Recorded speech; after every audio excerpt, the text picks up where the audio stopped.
Good morning, ladies and gentlemen, and welcome to the June 26th meeting of the Los Angeles City Council. We meet every Tuesday, Wednesday, and Friday here in John Ferraro Council Chambers, room 340 of City Hall, except for the first Friday of the month in which we meet in Van Nuys City Hall. We are currently awaiting a quorum. We want to thank council members who are here on time. Council members Labange, Parks, Perry, Reyes, Smith, and Zine. We are being broadcast live on Channel 35, where we are rebroadcast in the evening as well. We're also available online at lacity.org, where we can catch live streaming webcasts of our council meetings, and we can also, of course, get that now on video on demand, past council meetings, which you can request at our city's homepage, again, lacity.org, where there's a wealth of information about city services, elected officials, and other important matters for Angelenos. Lastly, if you're not close to a computer or a television, you can always listen in to the council meetings using Council Phone, which is a service of the city, a telephone number you can call in and listen to the audio coverage of our council meetings and any of our committee meetings, and that number is at 213-621-CITY. We also invite members of the public to read the agendas online at lacity.org. Those agendas are available in person here at the city clerk's office or in council chambers, where we have in the back council ambassadors, local high school students, who can help you navigate the ins and outs of a council meeting. If you're interested in speaking on any of the items that have been placed on the agenda for public comment, please fill out a speaker card in the back and give that to one of the sergeant-at-arms on the sides of the chambers here, and we'll make sure that your voice is heard.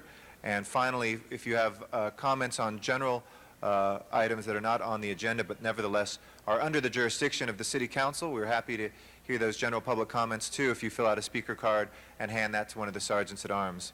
We also have the capacity to take your testimony from Van Nuys City Hall. If it's closer to where you live, we invite you to go to the council chambers in Van Nuys, and with teleconferencing facilities, we are able to watch you here in council chambers and on Channel 35. And again, we meet there every Friday, first Friday of the month. Thanks again to council members Labange, Parks, Perry, Reyes, Smith, and Zine. We are awaiting a quorum, and we have a number of council presentations as we usually start each Friday with. Our first presentation today will be led by Councilmember Bill Rosendahl, and I know the mayor will be joining us. Mr. Rosendahl, are we ready to go? Not quite yet. So we will wait a couple more minutes to begin that, and after that, Councilmember Ed Reyes will have a special presentation as well. So again, thank you to the council members who are here. We are currently at 8 members. We are waiting 2 more members, Councilmember Wesson and Councilmember Weiss. Today, council members Alarcon, Cardenas, Gruel, Hahn, and Huizar are excused for city business. So thank you again to council members Labange, Parks, Perry, Reyes, Rosendahl, Smith, and Zine. If council members Weiss and Wesson would make their way down, and we will begin our presentations shortly. We also want to welcome council member Jackie Goldberg to our chambers. It's good to see you here and good to have you here. Welcome back to chambers. And I'd like to recognize as well Mr. Labange. Would you like to do an introduction? Okay, we will do that shortly. So if everybody sit tight, we should begin in about 1 or 2 minutes. Thank you very much for your patience.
Councilmembers Labange and Parks, Perry, Reyes, Rosendahl, Smith, and Zine.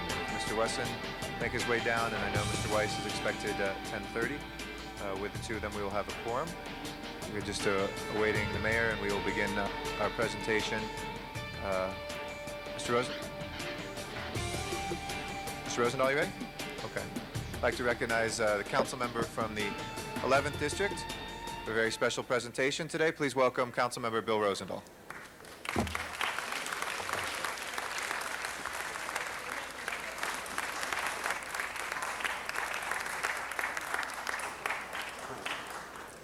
Mr. President, colleagues on the City Council, Eric, bring that over here. Eric Bauman. Put you to work. Okay? No. Put this right over here.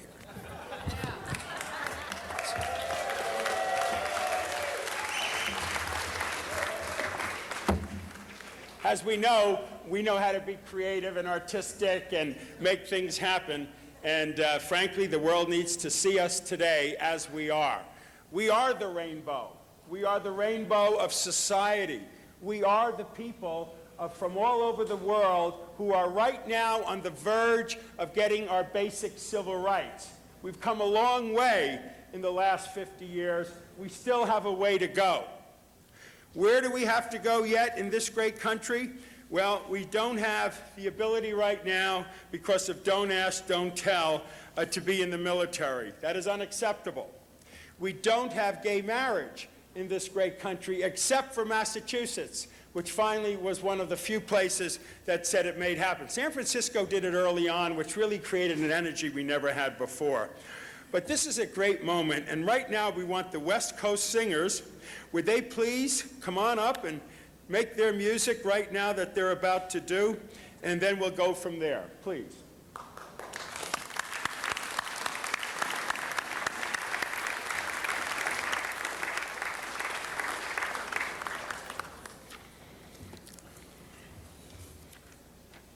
Here they come, folks, all dressed up. Thank you.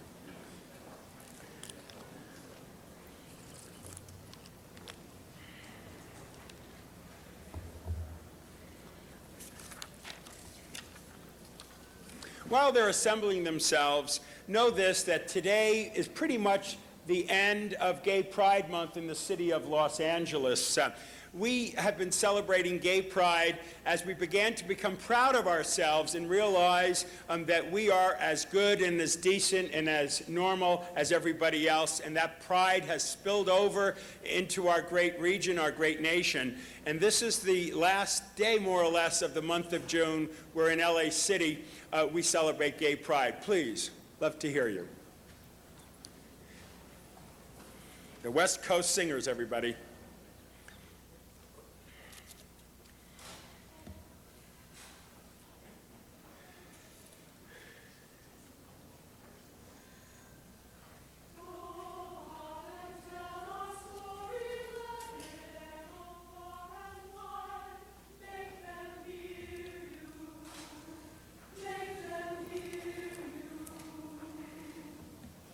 Justice was on battle and how justice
West Coast Singers will also be singing in the Rotunda later in the program. And if you want to really hear more, go to the Madrid Theater in Canoga Park, and they are singing there. And most recently, they were at the Barnsdale Park in Hollywood. A great group that gives us the energy to go forward with this program right now. Yes, indeed, I'm Bill Rosendahl, and I'm an openly gay guy, and I got elected to the LA City Council.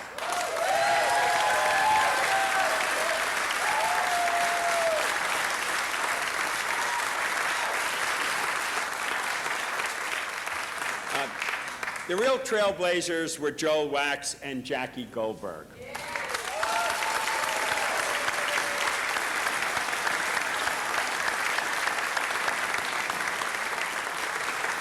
In fact, Jackie put legislation on the books here in the city that absolutely forbid any kind of discrimination against gays, lesbians, bisexual, and transgenders. Thank you, Jackie. Thank you, thank you, thank you.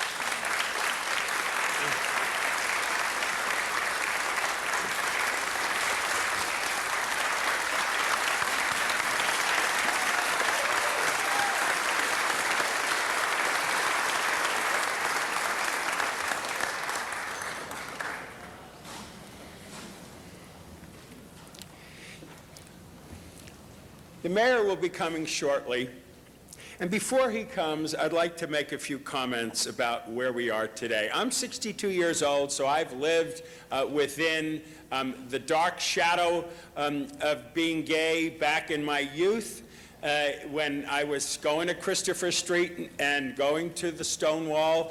As a 18-year-old, we could drink in New York at 18. I grew up in New Jersey, and there is where I found people like me walking Christopher Street. And in that moment, I had to go to the library and look under the word H for homosexuals, get a book, put it under my sweater, and take it home to read it up in the attic. Because in those days, we were deep in our closets. We really didn't have any role models, at least public role models. We didn't really have a sense of identity and a sense of self. Many of us felt like aliens. Why are we here? What are we doing here? And we struggled. We did find ourselves in places that we could meet each other. And in this great city, Harry Hayes, in the 50s, created the Manishin Society. He's now passed on. Stuart Timmons, who's written this book, was one of his close friends. And I got to know Harry Hay. And frankly, when I celebrated my 50th birthday, which was about 6 months after my partner, Christopher Lee Blauman, died of AIDS, I celebrated my birthday by making it a fundraiser for Harry Hay. I said, give me $50 for Harry. He walked out with his partner, John, with $10,000 in his pocket and was able to continue in dignity to be the tremendous leader he was in the 50s and a trailblazer for the modern gay movements. And Stuart, thank you for putting this book together with Lillian Faberman, and this is a history of us. And you'll see, as our incredible council staffer here, Eric Sanherho, who put this all together, that we have a slide presentation of the history of our movement and how we have come of age in this great nation. We can be open, we can be honest, we can be positive, and we can enjoy our lives. As you can see right now on the screen, the history. And for our people watching this on Channel 35, this will be repeated again tonight. And those of us in society who want to know more, buy this book, and you'll get a rich history of how far we've come. We still have a long way to go. Not that much in this great country. Fortunately, our democracy has been opening up. Our civil liberties have been coming our way, but we still have some basic issues to do. We have an ENDM resolution here, which hopefully will be unanimously passed, which takes away any kind of discrimination in the workplace. And I want to thank my colleagues ahead of time, who I know will unanimously support this piece of legislation coming our way. Let's give them a round of applause for supporting us.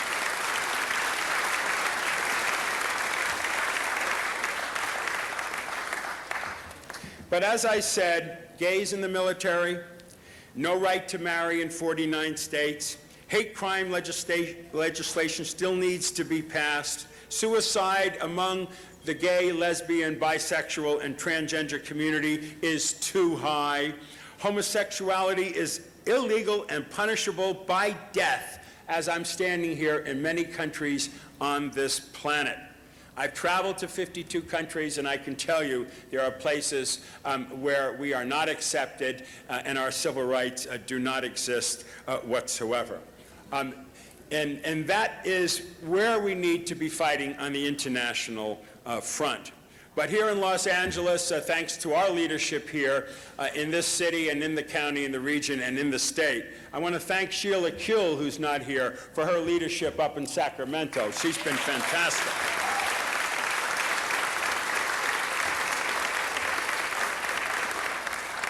And frankly, I want to thank the mayor of San Francisco for his bold action when he did allow gay marriage that raised the bar and began to raise the consciousness of everybody in this great country that, you know, it's a private relationship between another person, and it is sanctified, and we want the same basic rights within our contracts and relationships as heterosexuals have. And when he was the trailblazer on that, that gave the energy more positive spin throughout the nation, and frankly, Massachusetts is the first state, and I know there'll be other states that will go forward with it.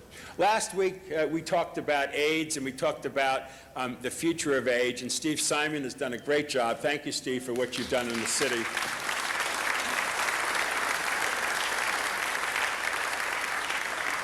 And one of the comments I made at that presentation was that from 1985 to 1995, we lost tens of thousands of our brothers and sisters, especially our brothers, to the AIDS epidemic. And the only good news in that horrific genocide, Holocaust, I call it, was the fact that people began to realize that they knew somebody who was gay. Before that, the line was, I don't know anybody who's gay. Well, then they realized their brother or their uncle or their dad or their cousin, their grandfather even, or their son happened to be gay. And that was the biggest civil rights advancement we had, which is people we know personally are gay, and therefore it is a familiar thing.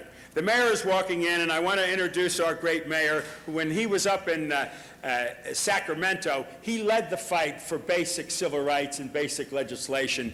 And you know, he's marched and been part of all the gay prides, even when nobody else was in those parades.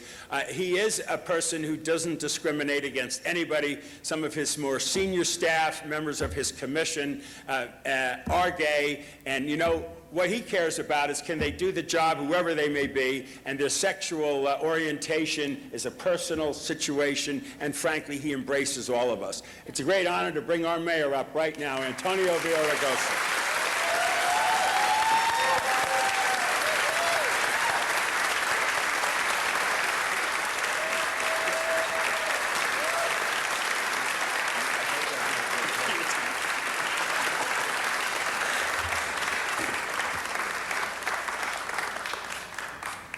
I hugged Bill and I said, I told you I'd give you a big kiss. You did.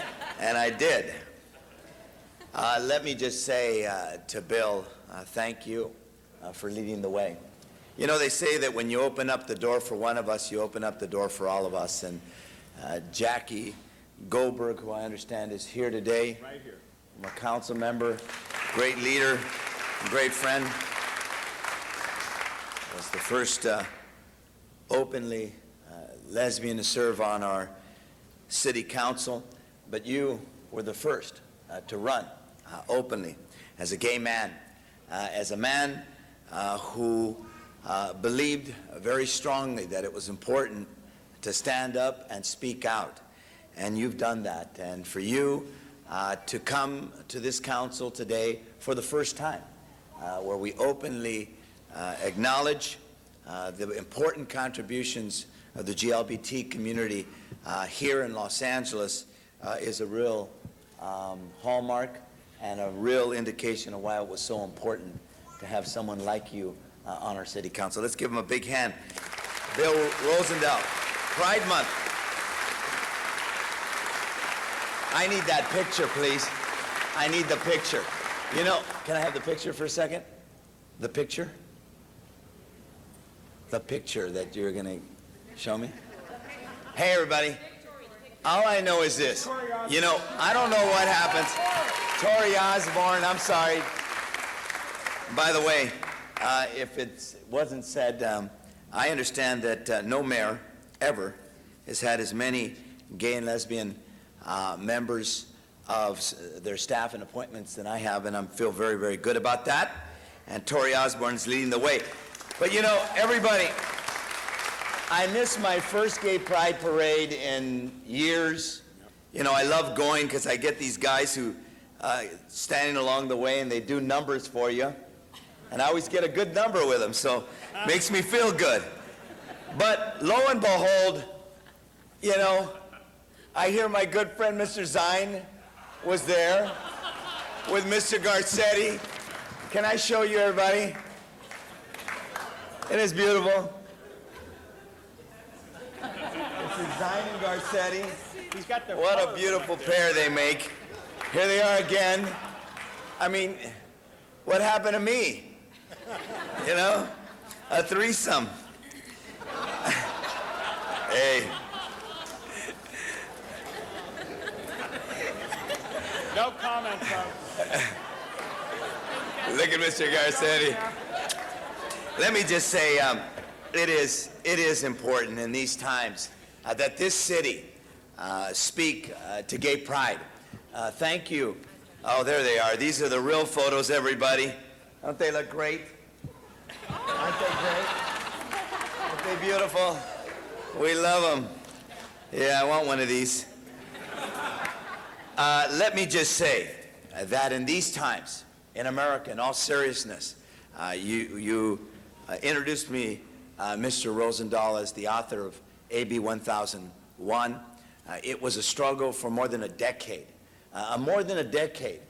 In the 1980s and before that, to put forth the idea, a basic idea, in this great America, in an America that says that we're all created equal under the law and under the eyes of God, the idea that we would have to legislate to the right to be free of discrimination in housing and in employment took more than a decade and many, many efforts to pass. And I remember on the floor of the legislature saying that this was the last frontier of civil rights. This was the only community that people would look you dead in the face and say to you somehow that it was okay to discriminate based on your sexual orientation. And thank God for a progressive legislature, and thank God for a governor who signed that legislation, and that opened up the door for so much more, for domestic partnership registry initially, for Sheila Kuehl's Dignity for All Students bill. Again, a very, very brutal fight. It was written that it was one of only 2 losses of mine when I was Speaker of the Assembly. I like to remind people we won it a few months later. We don't like losses, do we? No. Not on issues of civil rights, that's for sure. And so it is fitting. And yet, and let's just say it, and yet we still have many fights still to go. The idea that the government and that unfortunately that political leaders would divide and stigmatize and demonize this community the way they did in the presidential election a few years ago. The idea that somehow Democrats lost that election because of the issue of equality of marriage. I've said, and many of you know I was a co-chair of that campaign, nothing could be further from the truth. When we speak to our values, we win. When we run away from our values, we lose. And we lost, I believe, because we failed to speak out for every American and everyone's right to be able to pursue life, liberty, and happiness, including the right to marry and be together. And so I am very, very proud to be the mayor of a city that's among the most progressive anywhere in the nation. It's a city that says I don't care who your father or your mother or your mother and your mother or your father and your father were. I judge you on the content of your character, on your contributions. This is a great city, and this is the place where we should celebrate the contributions of the GLBT community. I'm very excited to be here with you, and I'm thankful to the council president and the council for allowing me to come to the chambers. You should all know when you're mayor, you have to ask permission to come to the chamber, and I always do, in total respect. I'm going to say something in Spanish, because I think it's important to communicate what we just said a toda la comunidad. Y nunca me he dejado en este asunto. Mira, para mí es un honor estar aquí con mi amigo, mi colega, Bill Rosendahl, que es el primer gay que ha sido elegido aquí como concejal en Los Ángeles. Y él está auspiciando este mes de orgullo de ser gay, porque es importante aquí en Los Ángeles que aceptamos a todos, que decimos que los derechos civiles no son solamente para un grupo, sino para toda la gente. Y en estos tiempos, cuando algunos políticos tratan de castigar y demonizar a esta comunidad, aquí en Los Ángeles decimos que todos están bienvenidos y que vamos a proteger y expandir los derechos civiles de toda la comunidad, incluyendo la comunidad gay. Es un orgullo estar aquí celebrando este mes de orgullo gay. Gracias. Very good. Bless you.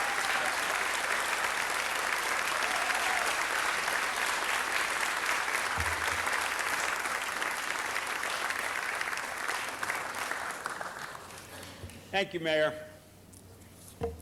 You know, we talk about Stonewall, and we call our feast festival every year the Christopher Street West, because people think about that. But you know, the year before that, the Black Cat on Sunset Boulevard, which was a gay bar, minutes after the new year came in, the police were there. 6 males were arrested for kissing, 16 others were arrested, and several others were injured. The case went to the Supreme Court in 1968, who refused to hear it.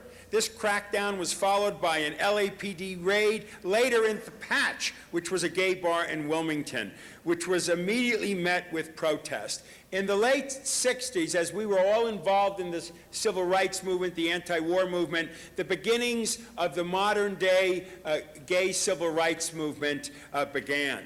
But the police have never been our friends until the most recent period in time, where the police have become enlightened, and they realize that to discriminate against us, to harass us, to hurt us is totally unacceptable. And our Chief of Police, Bill Bratton, is a leader who is in favor of diversity and treats us all with equality. I'd like to bring our Chief of Police up, Bill Bratton.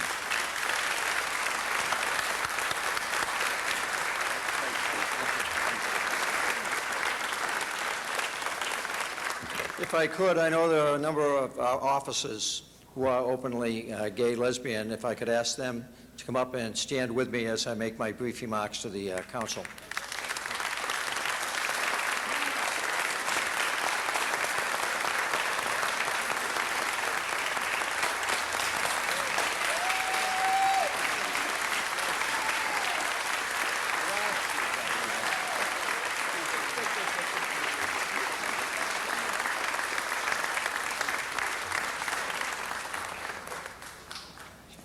Good news is, this is only some of them. There are more. And there are many more who, by choice, have preferred not to come out into the open, if you will, but as times change, the department itself will change. In 1977, as a young sergeant in the city of Boston, my hometown, I was appointed as the first liaison of that department to the gay, lesbian community at that time to deal with the many issues of harassment by the Boston police against that community. In 1977-78, the City of Boston Police Department created what we believe was the first hate bias unit in the country, the Community Disorders Unit, and a lot of their work was to deal with hate bias acts against the gay community. I have a lot of experience with this community. My sister Pat is a lesbian. Her and her partner were two of the first to take advantage of the Massachusetts law allowing marriage between partners.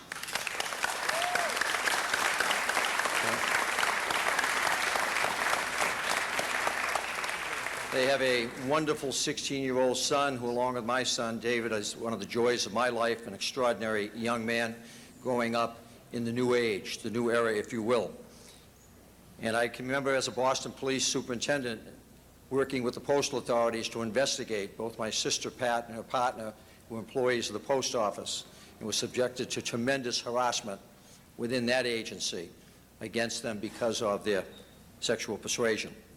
So I have a great understanding of these issues, and so long as I'm chief of police in this department, we as an organization will be committed to the issues of concern to these communities. I'd like to identify one of the officers here with me to point her out that I think she's very well known in this city, and that's Sergeant Lisa Phillips that is here.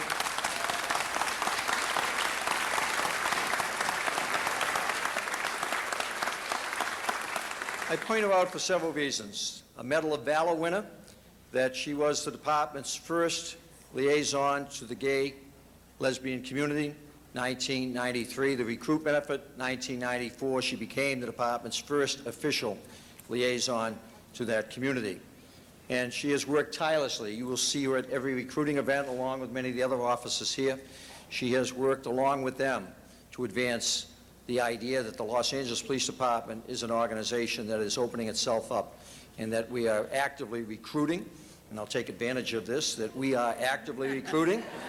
We have great salaries, and thanks to the support of the council, we are hiring continuously. So if you want to make a difference, be the difference.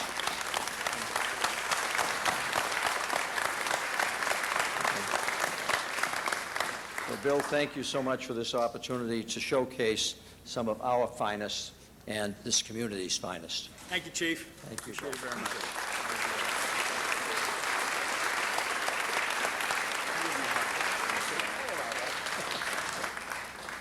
Dennis hugs me all the time. That's it. I told the chief I was going to give him a hug, you know. We're going to show who we are here.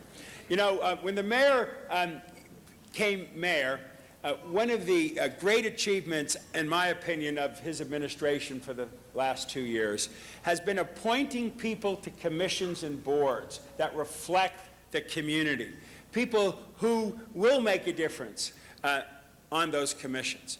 The Police Commission is a very important commission because if we have one of us on that commission, we can feel more comfortable that our rights are going to be protected.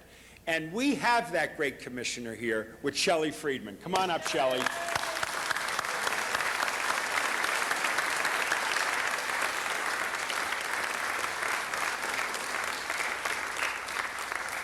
Thank you, council member, and thank you for having me here today, and good morning, everybody. 38 years ago, in my former hometown, New York City, Los Angeles is my hometown now, and always will be. 38 years ago, a group of men and women, well, mostly men, rose up against the New York City Police Department and their consistent raids of the Stonewall Bar on Christopher Street, where Bill Rosendahl used to frequent. I will say I'm younger than Bill. I do want to say that I'm younger than Bill Rosendahl. I'd like to make that announcement. And I was actually in grade school when the Stonewall riots happened.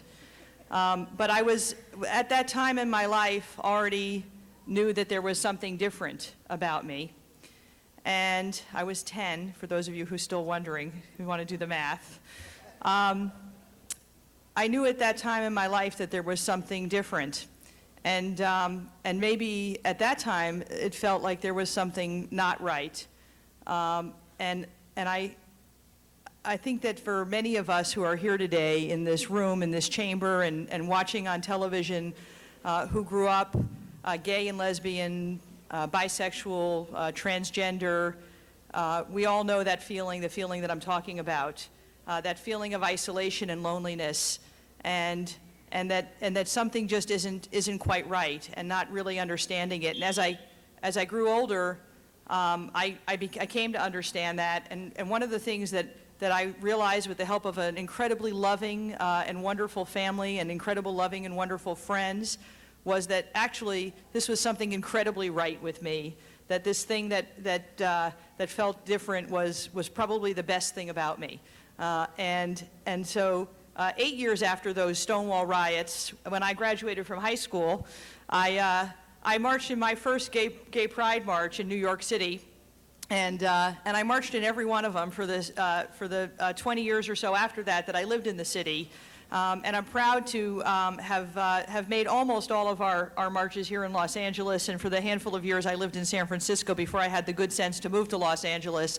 And I just want to say that what I see in this city of Los Angeles is an incredibly progressive place to live and work as a gay person, as a member of this gay and lesbian community. We have so many people here. I'm not really sure why I'm at the podium, and people like Jackie Goldberg and Lori Jean, and I saw John Guile earlier. So many leaders, Tori Osborne, so many leaders of our great community are here, and I'm here because of them, and I want to thank them. I do want to say something about Chief Bratton, because I think he was modest, and he is humble about his passion for diversity.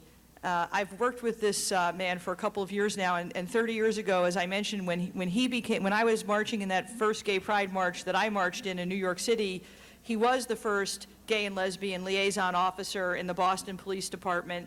His commitment to this community is extraordinary. I think everyone in this room will recall a year and a half ago when we had some challenges in our Hollywood area with the gay community. It was the chief who stepped up and said, we're gonna look at this, we're gonna change the way that we work with this community. And it was he who was a strong proponent of interagency cooperation, working with the West Hollywood Sheriff and the LAPD, working together to make our community safe, a safe place for everybody.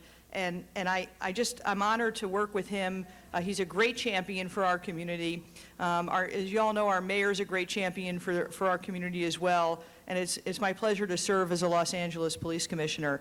Councilmember Rosendahl mentioned that we still have some fights to fight, and we do. There's nothing that would make me happier than to marry my partner of 17 years here in the state of California. People often ask me why I won't go to Massachusetts and do it, and I don't have a good answer except that I want to get married right here in the city of Los Angeles in the state of California. Right.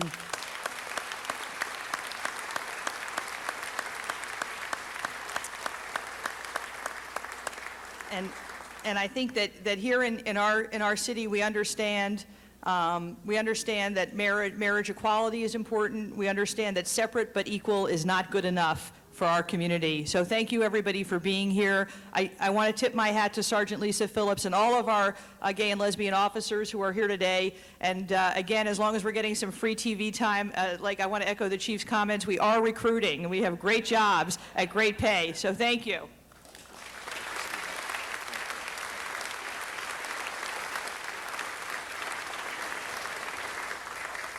I'm going to do a quick improvisation here because we have the council meeting needs to go forward. So I would like Rabbi Freeling and Laura Jean and Tori Osborne to come stand next to me as I make the next presentation. We will continue those types of discussions and presentations and awards at the Rotunda in a few minutes. But first I want the cameras to see Tori Osborne right here, who is one of the special assistance deputies to the mayor, and is constantly protecting and looking at our rights and seeing that we get all the rights. Bless you for everything you're doing for all of us. Okay?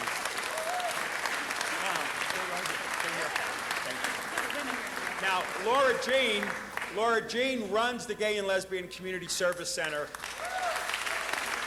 and is truly a great leader in our city. and has done an amazing job in protecting our basic rights and seeing that we move into the next level. Thank you, thank you, thank you, thank you. And Rabbi Freeling heads the Human Relations Commission, and in that capacity, he is always vigilant about any hate crimes, any discrimination, any issues that might be affecting us, and is quick to let us know about it and to protect us. Thank you, Rabbi. Thank you. And the three of us are now going to be what I call the color guard for Jackie Goldberg, who I want to come up and speak a few words to her former colleagues on this great city council. Jackie.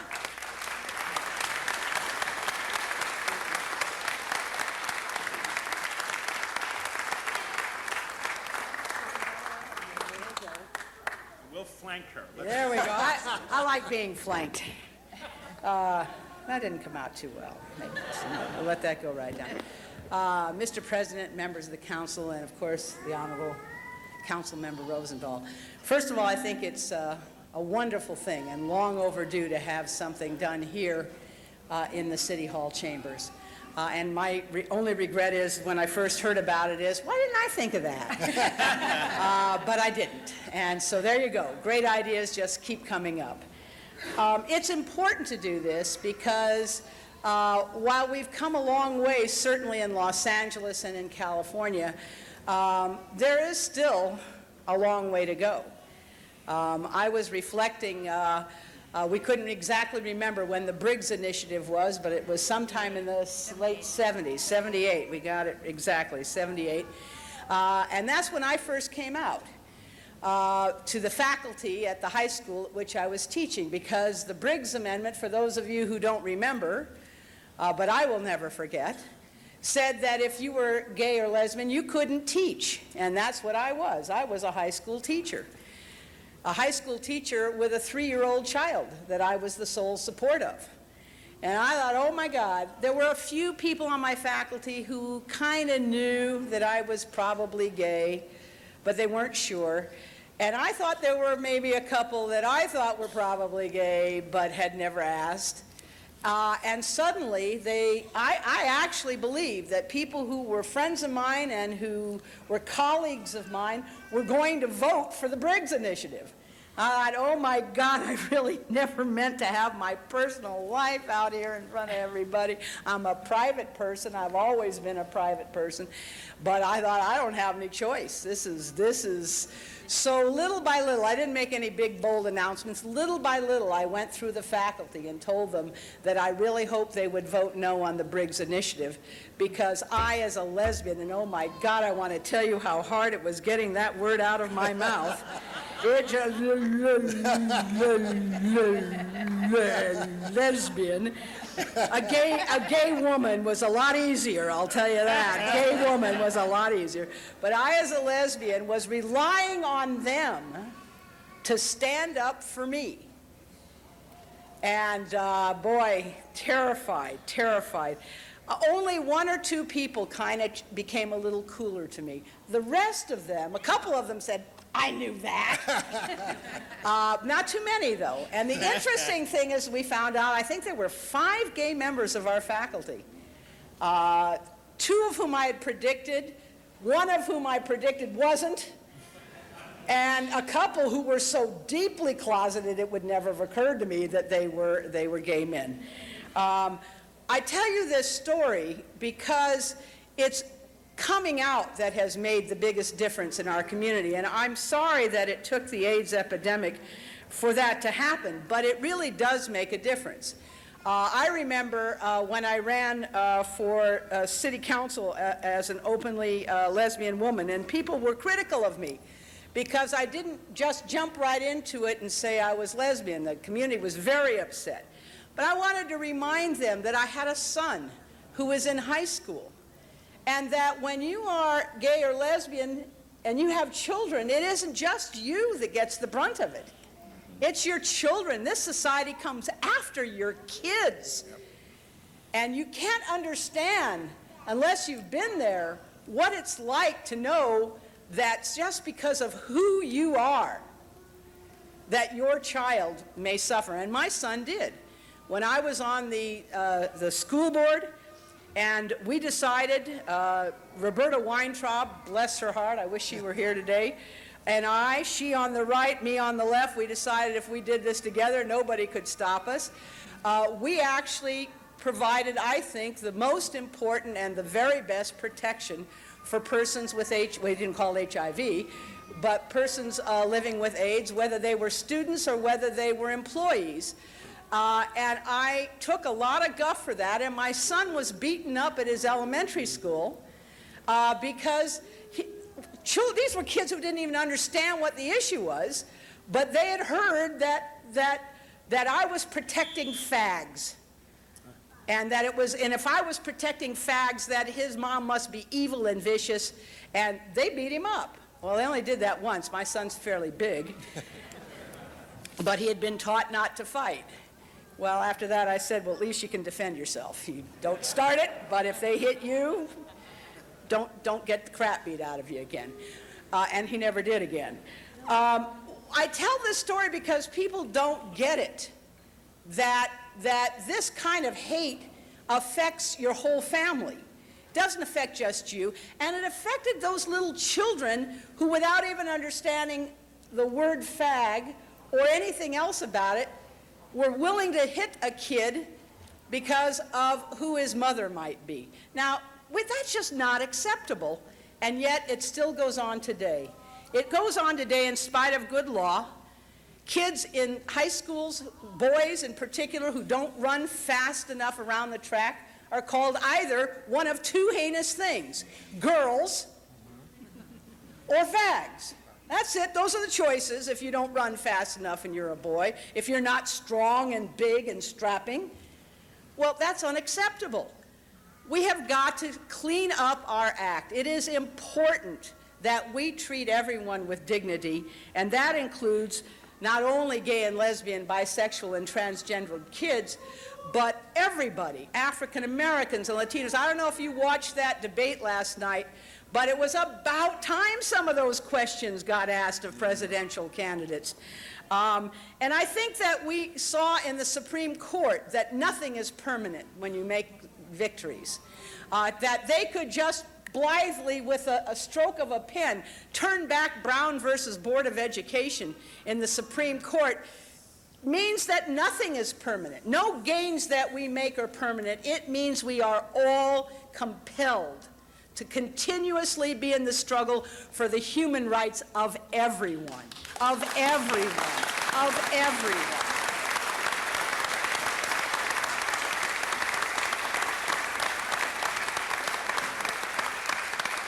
And that's whether it's woman's right to choose in reproductive rights, or whether it's finally saying that at some point or another we're going to take equal educational opportunity to mean outcomes and not just how much money we spend per kid.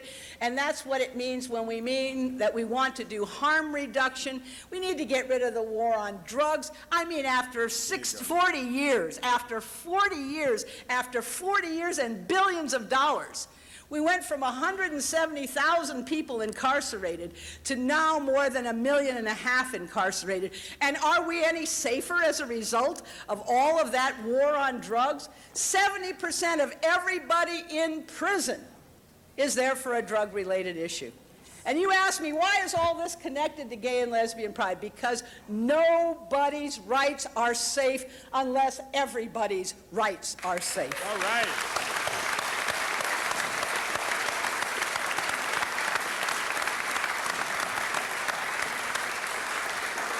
So I want to thank all of you and all of the people who sat in the chairs before you for making the progress and to put Los Angeles in the leadership in some of these very battles. But we cannot sit on the laurels, and we don't expect you to sit on the past laurels. We expect you to be in the leadership in every area where people are still discriminated against, whether it's based on their gender or their race or their ethnicity, if they're perceived to be Arabs, if they're perceived to be Muslim, whatever it is, we all have to say that these pride days, these pride months need to eventually be eliminated. Eventually there should be the history of the United States. And you shouldn't have to have a month to signal the contributions of any group because it should be well integrated into the historical memory of all of us All as right. we were all there. Thank you, Jackie. I want to thank all of you. I want to thank Bill and the Human Rights Commission. And we were here. Thank you very much. Thank you, dear. Thank you very much. And I've been asked to let folks know about the rotunda, Yes. that folks will be moving over there. We have 3 council members who would like to be heard. Would this be Yeah. appropriate time, Mr. Rosendahl? Please, it would Okay. be... 4 members, appropriate. excuse me, starting with Mr. Weiss, and then Mr. Parks, Mr. Labange, and Mr. Zine. Thank you, Mr. President. I will be very brief, but I first want to say to my friend Bill Rosendahl that not only am I proud to serve with you, I am very proud to live in a city where you can be celebrated for exactly who you are, and we all feel that way about you here on the council. And I do not want to embarrass anybody, but at the risk of doing that, I want to acknowledge one friend who is here today, who rode with me, with you, in the parade a few weeks back, and that's Dave Cano from my office. And David, it was very touching during the parade. You wore a shirt that said, "I'm with Jack." And Dave, I want to tell you in front of all of your friends here today, I am with you. And I'm very, very, very glad you're here with us, and I'm very glad to be with everybody else that's here. Thank you. Mr. Parks. Thank you, Mr. President. And Bill, thank you for doing this today and having been somewhat of a veteran of the Gay Lesbian Parade and seeing the pride. I'm so glad to see Lisa Phillips here. Where's Lisa? Lisa Phillips, who really did a great job in educating the department on gay lesbian issues and recruitment, and being the first Medal of Valor winner, basically said that gay and lesbian officers can do anything. And I think we also, in looking at the historical perspective, is we can't forget about Art Maddox and Dean Hansel for what they did on the police commission and really broke some barriers. And Jackie Goldberg, I remember many of the conversations we had about needle exchange. That was one of the first times that people did not think LAPD would ever get there. But we found a way to work that system out to have needle exchange because of the health issue. And we would not have done that without her insistence, because we were figuring out every way not to do it. And she was the one that said, no, you can have needle exchange. You don't have to arrest everybody with a needle. And we said, you're right, we don't have to do that, and we haven't been doing it. And so, but the health issue became the big thing in the city, but without her leadership, that would not have occurred. But it is great to see so many members of the gay lesbian community here. And also want to say Laura Jean, great seeing you back. Laura Jean is the primary reason that LAPD has a gay lesbian forum, because of discussing issues about whether it was Griffith Park or a variety of things. It was a need to come up and educate the department and the community about these unique issues. And so I'm so glad to see that you're back in the community. So thank you very much, Bill. And certainly Gay Pride Month, we hope that one day, as we say on Black History Month and Hispanic History Month, that one day it will all be 365 days instead of 1 month, because every day these communities live in this city and they contribute. So thank you for bringing this up. Thank you very much, Mr. Parks. Our next speaker is Mr. Labange. Thank you very much. Good morning, Mr. Rosendahl. I love you as a human being. Who was the first guy who told you to run for office? You. Okay, and I left here in the morning meeting. I went out to your program, and I told him why, because he has a great heart.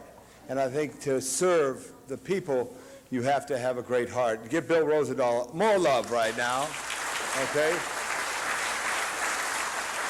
And to Jackie Goldberg, who won this seat by a great battle in 1993.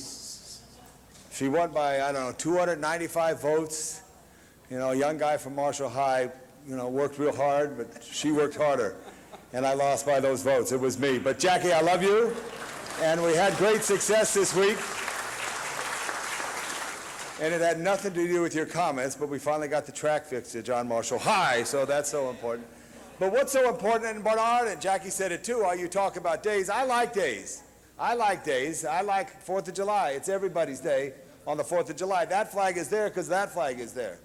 because of that flag, that American flag, and we always had to know that the independence and the fight and the struggle, it never was easy for anybody and never will be easy for anybody.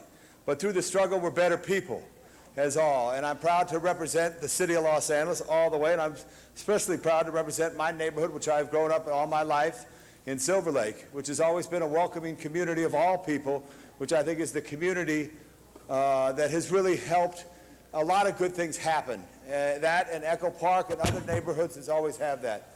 But pride is real important, and to be on anybody's parade is very important, to encourage people to know who they are. I have a great experience in my life, and I want everybody to have that great experience in that life. And so to break barriers and borders and to be a great sergeant in Northeast Division doing a great job, or working wherever you're working, or being a deputy mayor, or being a head of a city department, that's a beautiful thing. So I stand in pride. I want to just have a confession. I went to Vamco this morning on Hyperion to pick this up, and I didn't know today was this day, but I wore this in honor of Elvis Presley, because the one thing about Elvis, okay, the one thing I just want to say, I may get in trouble here, but we all get in trouble sometimes, it's all about being who you are. You know, he was from Tupelo, Mississippi, and started singing. And we're all from somewhere. And be who you are, and always respect others, and teach others to respect each other so they have the love of life, which is so important. Pride to everyone. Congratulations. Thank you, Bill Rosendahl. Thank you, Commissioner, Wells Fargo, and everybody else. Thank you. Our next speaker is the motorcyclist known as Dennis Zine. Thank you. And Tom LeBonju, I know Elvis Presley. I knew Elvis Presley, yes. Anyway, Bill, because I'm as old as Bill, that's why I know Elvis Presley. Bill, congratulations for this. When we talk about the Pledge of Allegiance, when we talk about this unity of this country, one nation under God, indivisible, liberty and justice for all, when we talk about human rights and dignity, look around the world and we condemn other nations for not having human rights and dignity for people of other lands, and we are hypocritical in this country many times for discriminating against gay, lesbians. And when you can be the president of Wells Fargo Bank, and I have my Wells Fargo card, I made a charge today, and Shelley from Wells Fargo Bank, the president of the Western region, when you have that type of leadership, the sex is not an issue. The issue is the people. And when we hire people, and I have gays working in my office, I don't ask them about their religion. I just ask them, can you do the job? Can you do the job for the people of Los Angeles? When we talk about the LAPD, I remember when Lisa Phillips was a young officer in 77th Street Division when she won that Medal of Valor. And how many years do you have on now, Lisa? 18. You were just like 1 year or 2 years or 3 years, whatever. 18 years. In a couple years, you'll be retired. It goes by so fast, and we've gone through so many struggles, so many battles. But I was very proud to ride in the parade. Eric Garcetti was on the motorcycle with me, and we were there with many of our colleagues, and we were there showing our support for Pride. We were there showing our commitment.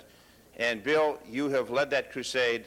I know the battle continues. We are with you. We'll continue to support you, and God bless you. And all the people here, God bless you for what you do. As they said many times, we will overcome. Thank you very much. Next we have Mr. Reyes. After Ms. Reyes is Ms. Perry, and then Mr. Wesson. Thank you, Council President. I just wanted to rise and thank my colleague and seatmate for his heart, his genuine concern for all people, and for all the leaders, Jackie Goldberg, everyone has spoken for your courage.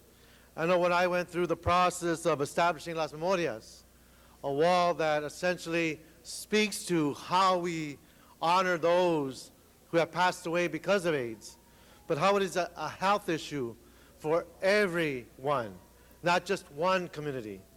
And the ugliness that came from that, those who would stand on this macho attitude of how we defame and attack and physically hurt people because they're different.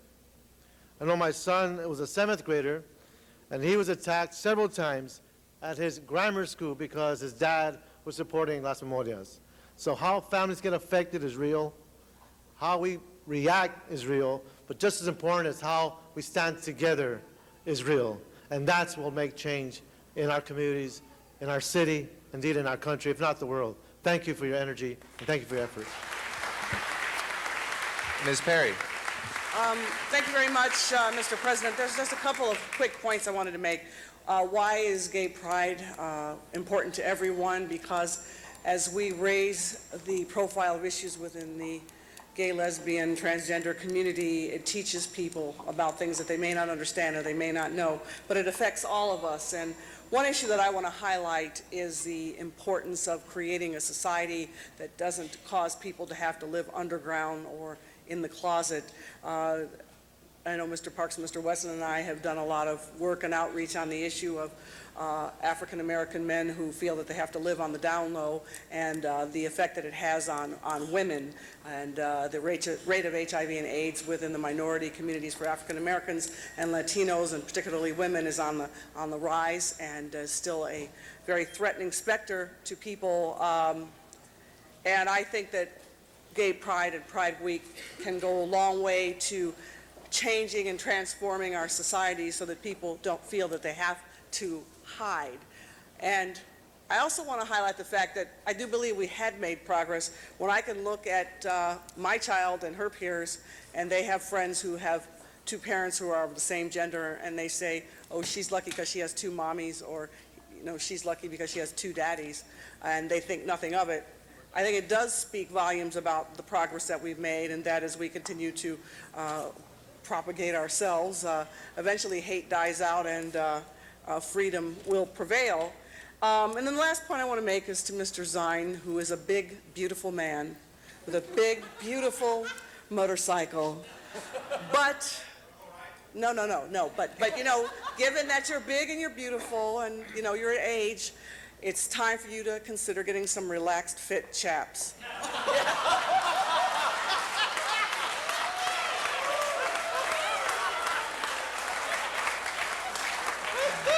You're done. And You're done. Thank you, Mr. President. our next speaker, quite a difficult act to follow, is Mr. Wesson. Thank you. Thank you, Mr. President and members. I rise to introduce legislation that would outlaw Mr. Zine wearing. That is the reason why I rise on this day.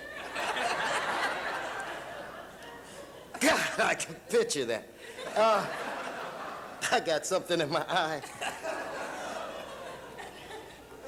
It's an honor to be standing in these chambers today, and it's funny as I look out. Bill, first I want to congratulate you for making sure that we have this acknowledgement today. It's a fine thing that you do, and it's good for me to see so many dear friends that are here. Just to mention one right now is a young African-American woman, Jasmine Canick, who I met a long time ago. I met at a function for gays and lesbians, minorities. And at this function, I was questioned, I was asked, do you support same-sex marriage? And I said yes, without a doubt. And they were cheering, and I looked at them, and then I said, because you guys deserve to have mother-in-laws just like everybody else.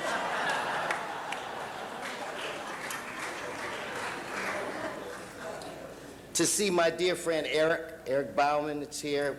We've been in many great battles to destroy what I view as the last real civil rights barrier that stands in front of all of us, to listen to my dear friend and former colleague, Jackie Goldberg. I miss her eloquence. She was kind of my conscience when I served in the California State Assembly, and when I became Speaker of the House, it was because of an allegiance that I made with the members of the Gay and Lesbian Caucus, and I'm proud to be the man who started that caucus and funded that caucus. That will always be a special, special honor for me. But I long for what Jackie longs for, which is the day that people will be judged by their deeds and their actions, and not by the color of their skin or what religion they practice or who they choose to sleep with. Because in this country, it's not about how you love, it's not about who you love. The important thing is that you love. So I just pray that I live to that day when we can all walk together and truly achieve the greatness that is just waiting for us as a nation. We are our own worst enemy. And when that day comes, I will ride my own motorcycle. And I've been losing weight. I can wear chaps. I will ride next to Dennis Zine and afford Councilwoman Perry the comparison. Anyway, I'm glad that you're here. This is a great day. Jackie, you brought back good memories. I remember those. Anyway, thank you. God bless all of us. God bless us all. Thank you. Mr. Labange? I just wanted to add one, too. I think this is a great PowerPoint put together. And I know you mentioned Eric Sanjurjo with Janice Hahn's office. Give him a little love right there, his hard work there. And also you spoke of Robert Stevenson in here, but also Peggy Stevenson. Peggy Stevenson was the first council member of helping improve conditions for gay and lesbians in this city. Give love to Peggy Stevenson and the work that she did. Thank you very much. Thank you so much, colleagues, and let me congratulate Bill as well for what was a tremendous, I know we've gone long, but it was long overdue as well, so it was only fitting that we recognize and celebrate a month which for many years we've only had a day, and as many have said, we will one day have an entire year full. This is a very progressive council that I'm very proud to have been a part of, whether it was expanding the equal benefits language that Jackie Goldberg first put to make sure that any business doing business with the City of Los Angeles would have to have benefits for their partners. We expanded that to the Department of Water and Power, the port and the airport, the marriage equality resolutions, which we have stood as a very loud and strong voice for marriage equality and against the discriminatory federal legislation that we have seen. Recently, the money that we used to fund the first gay and lesbian senior housing in the United States of America, which is a very important landmark and a model that should spread throughout this country for folks that are living in isolation due to their poverty and due to their sexual orientation, as well as the many events that we support here, the Dyke March in Silver Lake, the gay and lesbian themed programs, special events that we have. This has been a city and a city council that has spoken out loud, spoken out consistently, and spoken out clearly, and I am very proud to be a part of this city family and the larger city family that is with us today. So God bless all of you, and thank you, Bill, for what's been a tremendous Thank you, Mr. celebration. President.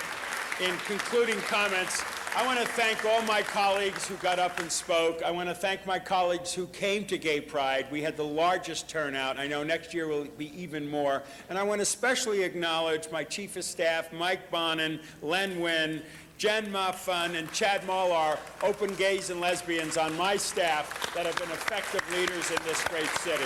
Thank you all very much. And ladies and gentlemen, the gay, lesbian, transgender, bisexual community, let's go in the back now and continue our program in the Rotunda. Thank you all very much. Thank you very much, Mr. Rosendahl, and would like to next recognize for our next presentation as folks make their way into the Rotunda, Councilmember Ed Reyes from the 1st District, and if we could have everyone's assistance as we move forward with that celebration to please take your conversations outside. If we can have the sergeants at arms, please assist us. Thank you. Back here. I'm going to bring this back here.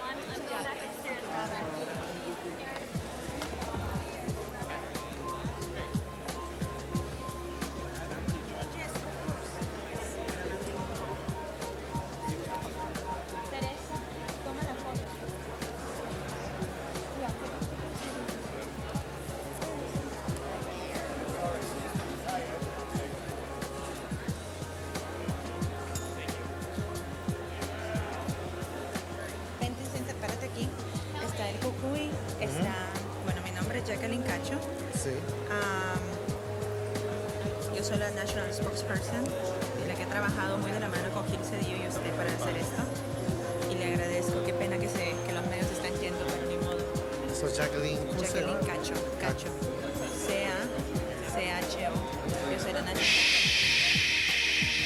If we could ask folks to please take their conversations outside. Thank you again for joining us, and if we could please direct our respect and attention to Councilmember El asambleísta Héctor. Ed Reyes, who is joined by two very special guests from Los Angeles and Sacramento, who we are very pleased to have here in council chambers. The sergeants at arms could please assist us in keeping the conversations to a minimum. Thank you.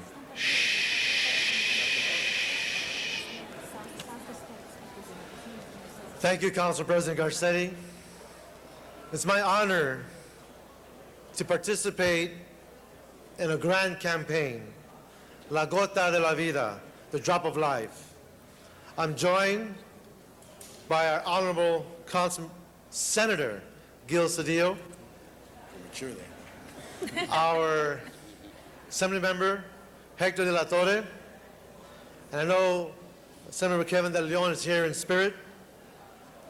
Also joining with us is Jacqueline Cacho, the national spokesperson for the City of Hope. We have with us Renan, otherwise known as El Cucuy, who has joined us. Cheryl Koenig, the Senior Director of Development for the City of Hope. Diego de la Garza, Director of Government Relations. Roya Alt, Senior Director of Public Relations. And Benjamin Paz, Medical Doctor, Director of Surgery for the City of Hope. Colleagues, Gota de la Vida is a year-long campaign benefiting the City of Hope, looking to register Latinos into the National Marrow Donor Program Registry, the NMDP. The program has thus far raised over $1.2 million while registering thousands of individuals. However, while there are 5.5 million donors on the NMDP registry, less than 8% of the donors are Latino. This, while Latinos remain the third largest community to suffer from cancer. For this reason, Latino patients have a more difficult time finding a match through the registry. It's important for us to understand our responsibility, our accountability to participate as donors. I, for one, had spent this past weekend 4 days in intensive care unit at the Kaiser Pediatric Ward. And there I saw many children who are ailing of cancer, who are crying throughout the night, trying to find relief, but who need donors to help them out. And it's sad that we, as a Latino community, who make up almost half of the city, make up such a small percentage of those who register. The fact is, while it pains me to say it, we are simply not doing enough to help ourselves in our own community. The Drop of Life campaign now is in its 7th year, is dedicated towards changing that disturbing trend. Standing here with me are some of the leaders who have stepped forward and embraced this challenge of getting more Latinos registered into the NMDP. Personally, I am honored to have been recruited for this cause, which means so much to so many people. All we are asking is that people take a simple step to become part of this registry. It is painless, and after all, it is the gift of life we are granting. There are components to this program that I would like for others to share with the council.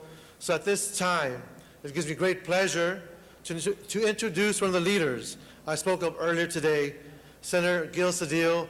For me, as a friend, has been a strong leader for the voiceless, for those who are not represented, who represents the core of the city in the state, Senator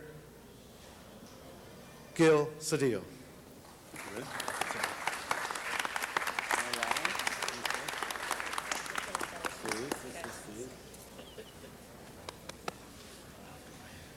Good morning, Mr. President and members of the council. Let me say to you, this is my first visit here, and I'm very flattered and very honored to be here on this very important initiative. Councilmember Reyes laid out the challenge that confronts us. of those millions who have suffered the horror, the terror of cancer, only 10% of the Latino population participates in the bone marrow registry. And so this campaign is vital in a city in which over 50% of the population is Latino. I won't say much more than what the campaign is about. You've heard from the councilman. But simply share with you that personally, as you know, I've lived with my family, the experiences of my wife, what it is to be a cancer patient, what it is to wonder if the bone marrow that's needed is there for you at the critical time. It can create a terror for families when there's not a sufficient supply. And that's what is vital about this campaign, what's essential about this campaign. The great news is that there's such a great coming together of leaders, cultural leaders, professionals, media stars and celebrities who have taken up this challenge and taken up this charge. We all ask all of you to join us. I have the privilege of introducing those who are participating in this broad campaign in this effort. I want to begin by introducing first my colleague, a person I'm proud to serve with, a person I collaborate with in the Capitol, the Assembly Member for the 50th Assembly District, the Honorable Assembly Member Hector de la Torre.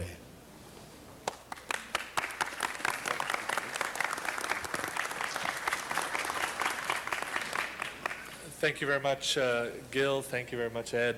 I'm honored to be here. This really is only about the second time I've ever been in this room. So I spent a lot of time in a great city just southeast of here in Southgate for many, many years. So it's a little refreshing to be back in a city council atmosphere after 2.5 years in Sacramento. But in terms of La Gota de la Vida and the efforts, I just wanted to say a couple of things. One is we are very fortunate to have the incredible resource of the City of Hope right here in Southern California and all the wonderful work and the research that they do.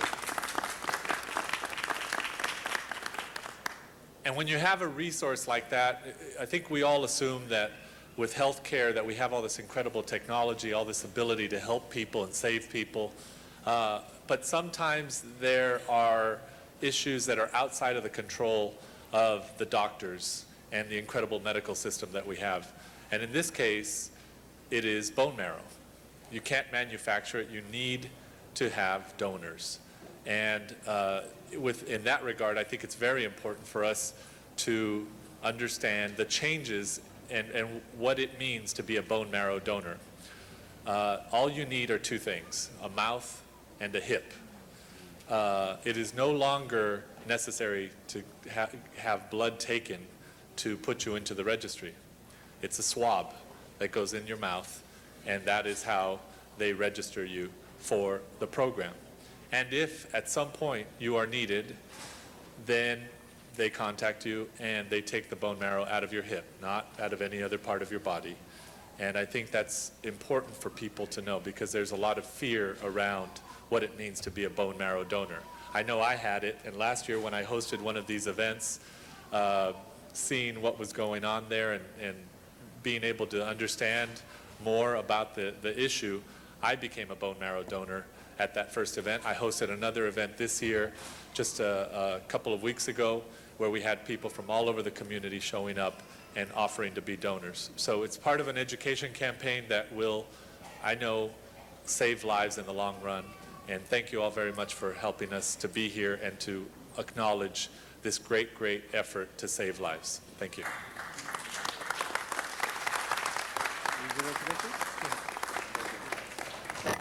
The founder of the La Gota de la Vida campaign, Salvador Trevino.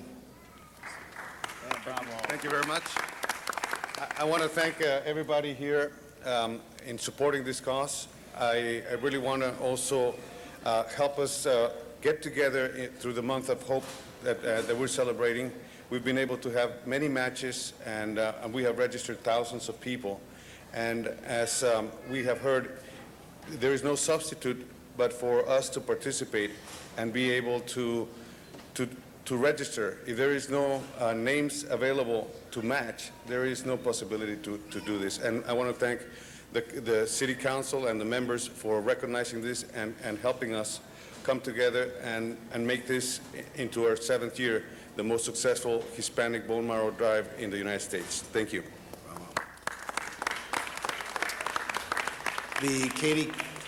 The Katie Couric of Spanish language media, of news and broadcasting, a giant star in the Spanish language communications field, Jackie Cacho, our national spokesperson. Thank you very much. I'm very proud and honored and blessed to be the national spokesperson for the Drop of Life, La Gota de la Vida.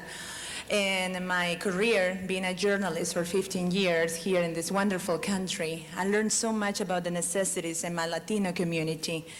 And when Santa Fe Communications, which is the CEO, Salvador Treviño, approached me the year before this one to be one of the personalities to represent and help the community to actually be aware about how important it is to be a donor of the bone marrow, I say, of course, I have to do it. When this year he approached me and say, well, can you help us to be the spokesperson? I say, of course. More, because not only it's a necessity, but it's a responsibility. And we become to be a wonderful, wonderful seeds in the community, to create awareness. But I couldn't do it without the help of a wonderful angels. And that's how I mentioned this year my council of angels that I create, all the leaders that are supporting this year this wonderful campaign. First than anything, Senator Gil Cedillo, thank you very much, because you become to be an incredible asset to this campaign and to make a difference for this wonderful month of the Drop of Life campaign. Thank you, incredible, for your support, Mr. Councilman Ed Reyes. Thank you very much for believing in this campaign and in the awareness of the bone marrow.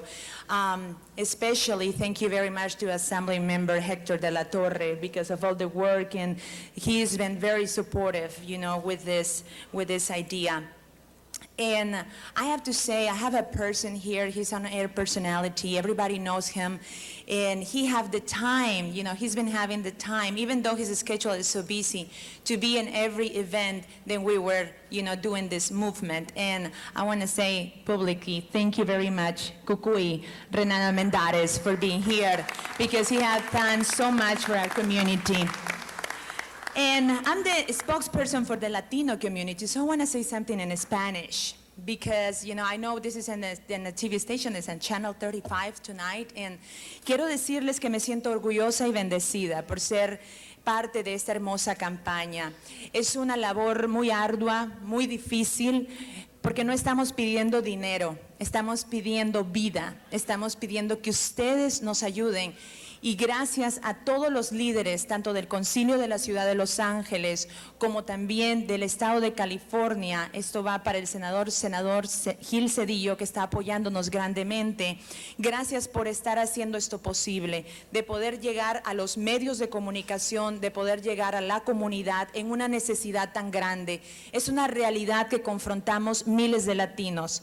En estos momentos somos la comunidad en minoría más grande en los Estados Unidos. Pronto seremos la minoría más grande, pero no quiero que mi comunidad sea una comunidad grande en necesidad de salud, grande en necesidad de educación. Queremos que eso vaya cambiando y solo tenemos que hacerlo con nuestro cambio personal.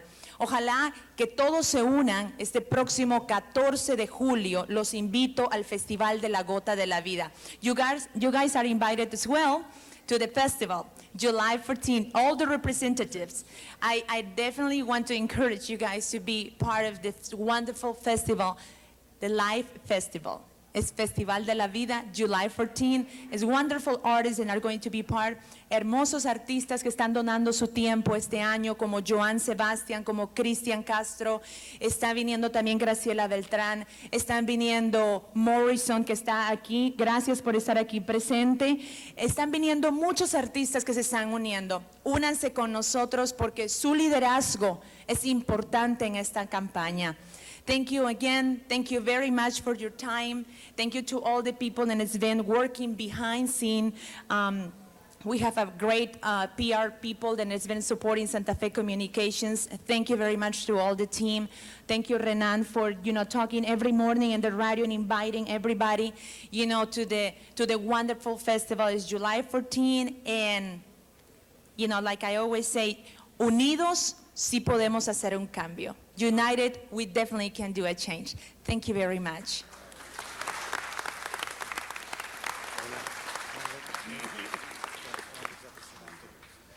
It is my pleasure to introduce a giant in our community, a real cultural leader, a man with a tremendous following, a great humanitarian.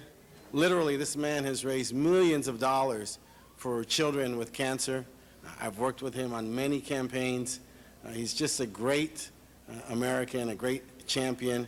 He's known throughout this country and throughout Latin America as El Cucuy. El Cucuy, Renan Almendares Cuello. Concejal Cucuy. Thank you, everybody. Sir, it's my first time in this building.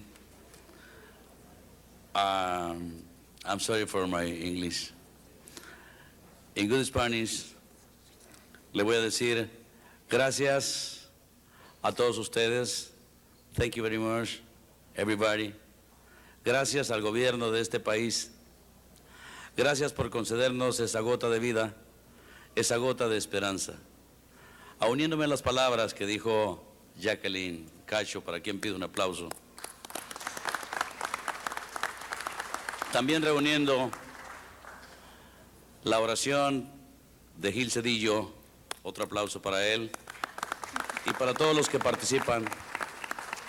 Quiero decirles que esto es tan importante para mí como mi propia vida, porque para mí los pobres representan mi vida. Para mí, los que tienen cáncer, los que necesitan de médula ósea y donación de sangre, representan mi vida. Y mi vida se las doy, no con palabras, sino con trabajo. Adelante con la gota de la vida. Porque la gota de la vida somos nosotros, los hispanoparlantes, los anglosajones y toda la comunidad. Humanos trabajando para humanos.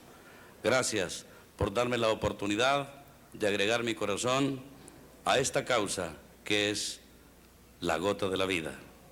My heart is for the drop of the life. Thank you. Thank you very much.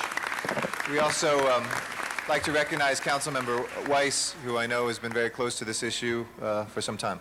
Thank you, Mr. President. I just want to thank you, Hector, Gil, and Ed, and everyone that you have with you for what you're doing. Because, and you all know this issue. I don't need to tell you a lot about it. But the way this works is, you sign someone up to test them, to get them on the bone marrow registry, and they're there forever.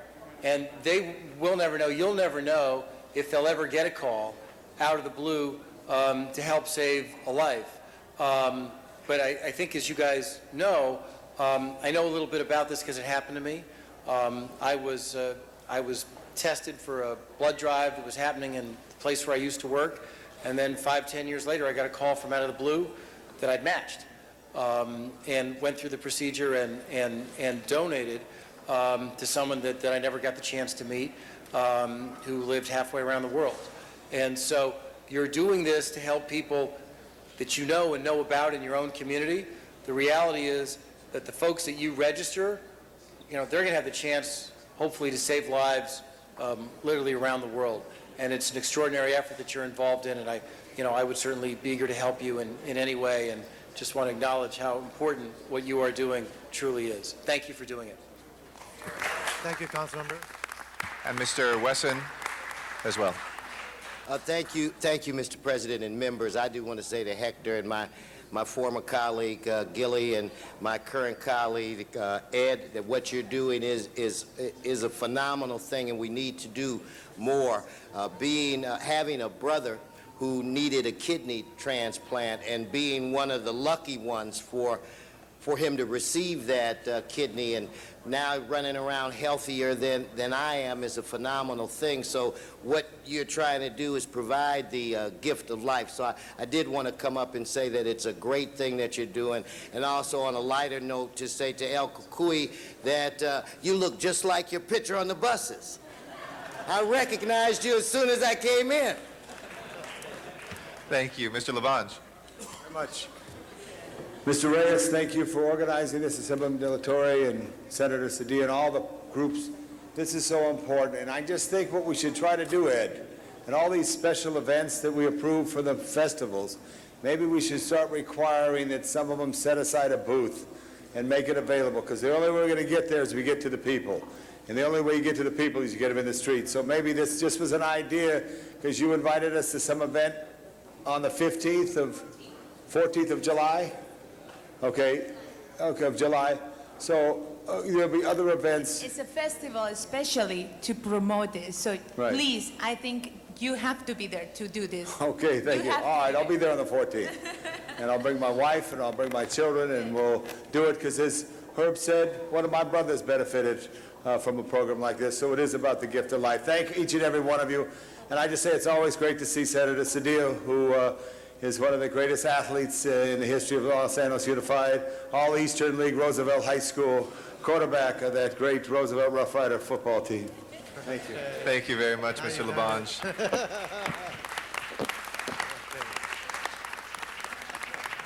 Colleagues, I want to thank you. In the past, we supported this campaign. There have been occasions we've shut down streets. We've provided support in the large campaigns over at La Cursao, literally closed down whole sections just to make sure that we have the kind of response while Kukui was doing his marathon on the mic, getting the contributions and support for this great, great effort. So with that, I'd like to ask Jacqueline Cacho, Benjamin Paz, and Salvador Trevino, they could step up. I would like to present to them a resolution that essentially is signed by all my colleagues, as well as the mayor, Antonio Villaraigosa, our city attorney, Rocky Delgadillo, our city controller, Laura Chick, and our city clerk, Frank Martinez, a resolution that essentially recognizes them for all their hard work. Be it resolved by the adoption of this resolution, the LA City Council, along with the mayor, recognize the City of Hope's La Gota de Vida, the Drop of Life campaign, and all those who have made an outstanding contribution to the overall success of the program. Congratulations. Thank you. Thank you very much. Thank you very much.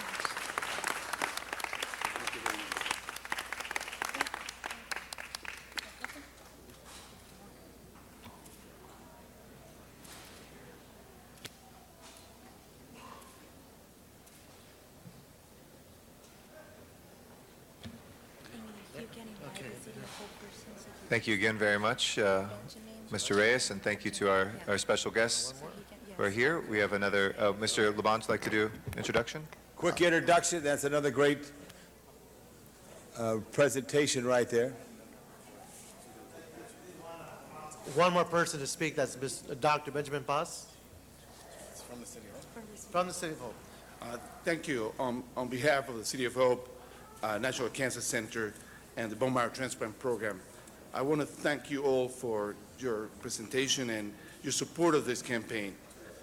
This is probably one way of how Latinos can we step up to responsibility of giving life. It's not something we can wait for anybody else to do it. Each one of us has a responsibility, and each one of us can save a life. Because when it comes down to matching, you have very few people that will match you. So each one of us can do it, and this is the most important message we can give to all the people in the community and in the United States. We have the lowest representation in the matching program in the bone marrow transplant, and that has a tremendous impact in the survival and the opportunities for Latinos to survive this disease. So I thank the city, as I'm the council member, as the president of the chamber, and all of the people that spoke so far, for their support of this very, very important campaign. Thank you all. Thank you. Thank you, Council President. Thank you, Dr. Paz. And thank you very much for being here in City Hall and joining us, all our great leaders. Thank you. Mr. Labange for an introduction. Thank you very much, members. I'd like to ask Adele Bloom to please rise, and all the, right at your seat. You don't have to come up there, Adele. We're just giving them a big welcome. These are great young people from our city of Los Angeles who are going to Nagoya, Japan on an exchange. If we get the camera to focus back right on them, you're going to wave right up there. Nagoya is our longest sister city, and we certainly salute you. Thank you for participating this morning. Have a safe trip, and thank your parents. Thank you, Mr. President. Thank you, Mr. Labange. And recognize Mr. Reyes for a second presentation. Thank you, Council President. I'd like to ask the Aztec graduating class and their families to join us here at the podium. Okay.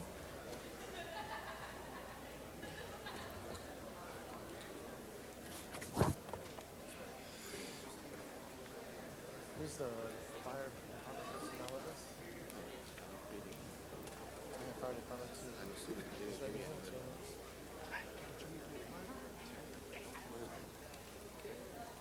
And then we're going to call Captain Egan is here. Okay. Okay. I'd like to also invite Captain John Egan, Lieutenant John Romero. I want to welcome our fire department personnel, our battalion chief, Tim N. Kibrat. Thank you, sir.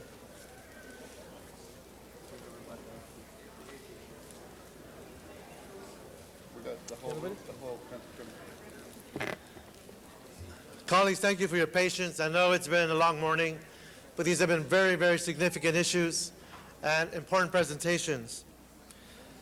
June is one of my favorite months because to me it has always signified graduations, a time of moving on, a time of growing as an individual and as a member of this community.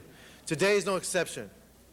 With us, the graduates of Aztec Rising organization, along with their parents and other family members, are with us to essentially recognize all their hard work in achieving this great goal. They've been working in my district for years, indeed throughout the Northeast, in Councilmember Garcetti's district, Councilmember Labange, Councilmember Huizar's, and even in other parts of the city.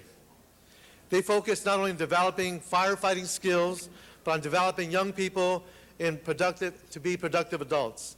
They train them on how to remain focused and committed to each other. The difference they've made is one in which many of our youngsters who fall through the cracks, who are no longer going to school in the traditional manner, find themselves in a place where they can at least begin to make up some of those basic skills in reading and writing while developing their ability to become that kind of person that can join the forces of firefighters. But just as significant, we are pulling them away from that downward spiral, that culture of gang violence that is such a dramatic and negative impact in our city. Father Boyle has a great saying, there's nothing greater that can stop a bullet than a job. Over the past 8 years, more than 500 young men and women have graduated from this program. Currently, those graduates are working in fire departments across the country in the states of Utah, Idaho, Montana, Colorado, and of course here in California. These graduates are keeping America's communities safe. The alumni have fought in some of the most intense forest fires and have done so with great merit.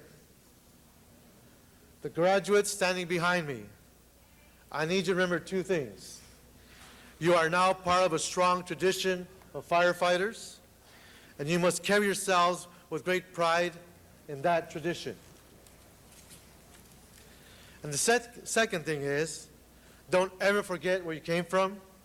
You should be moving on, not only from a sense of commitment, but also with this sense of responsibility of giving back to this program long after you've left.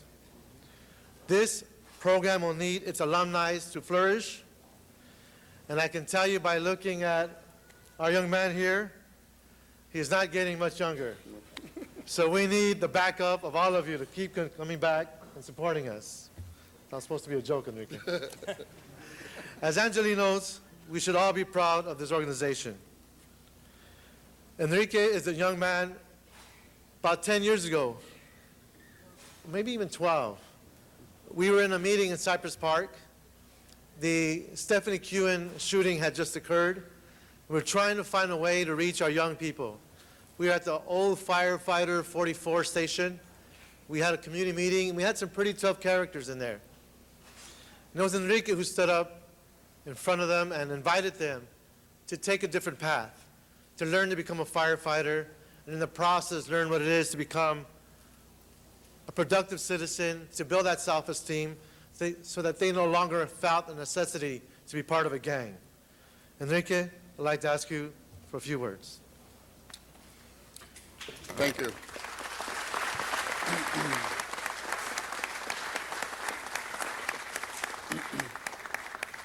First of all, I want to thank the City of Los Angeles, the Mayor, Council President Garcetti, and the parents that are here supporting us. This program would not be possible without the parents. Los padres,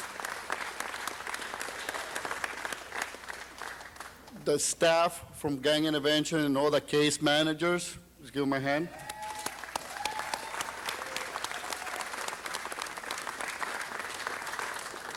The Junior Aztec program, we have kids from Cypress Park, Lincoln Heights, Pico Union, Boyle Heights, and Hollywood. Let's give them a big hand. They participate in community events all over.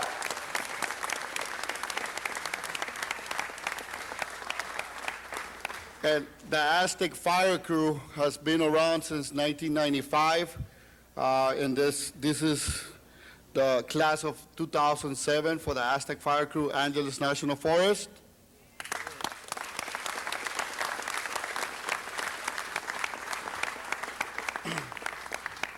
And the new program that was just added to our family, San Bernardino Fire Crew, we don't have a name yet. We're looking for a name, but they did borrow the shirts from the Aztecs, so that's why you see a lot of Aztec firefighters here. Let's give them a hand.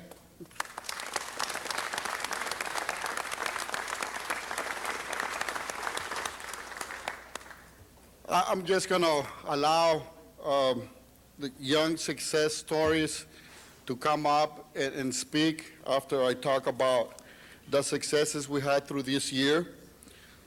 I had 239 clients from the year 2006, 2007.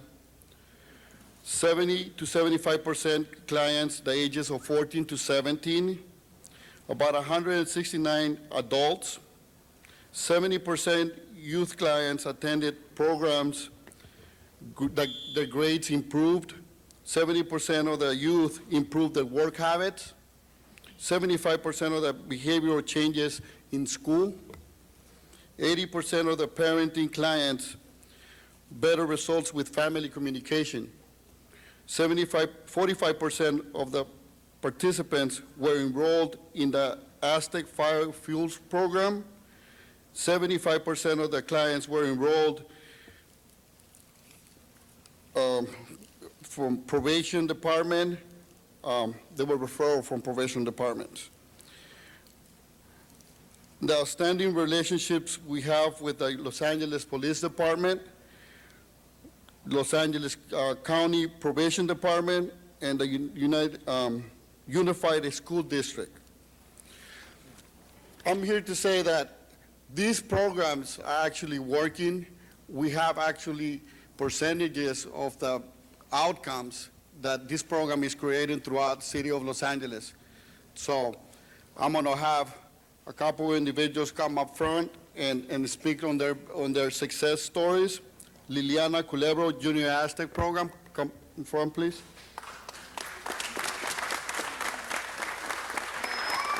Thank you. Well, the way that I was transferred to this program was by my probation officer. I didn't go to school. Like, I used to get in a lot of trouble, but joining this program has helped me a lot because finally I graduated school. So, yeah. Thank you. And I'm a star in a community college, and I'm working, so this program does help a lot of young people to come up top. Thank you.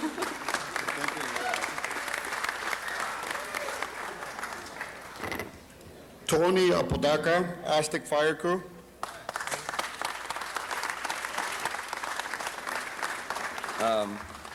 My name is Tony Apodaca, and I was asked to speak today on the regards of my success since joining the Aztec Fire Crew. I want to start off by saying that dreams can come true. It is never too late to start over when given the opportunity. Being a firefighter was once a childhood dream of mine. I can remember I would watch a popular television show called Adam 12 after school, and would always say I want to become a firefighter as I grow up. As I grew up, the dreams becoming a firefighter soon became a fading memory. I started hanging around the wrong crowd and doing the wrong thing. Soon I suffered all the consequences from the type of lifestyle I lived. I found myself as a high school dropout with no vision, discipline, or direction in my life. Not ever thinking of my future, I found myself with no goals or dreams that I would want to achieve, until one day I attended a community event in East Los Angeles, where I was introduced to the Aztec Fire Crew program by the recruiters Israel and Laura. I was interested to see what they had to offer. They told me about the program, and asked me if I wanted a career opportunity. They brought hope back into my life, knowing that I could have an opportunity to make a chance in my life and a difference for others. I then attended the orientation after that, and I knew this is what I want. I was excited knowing to have a chance to succeed with a career that I have always wanted. I joined the program, and since that day, I have a whole new outlook on my life. I have learned a different perspective.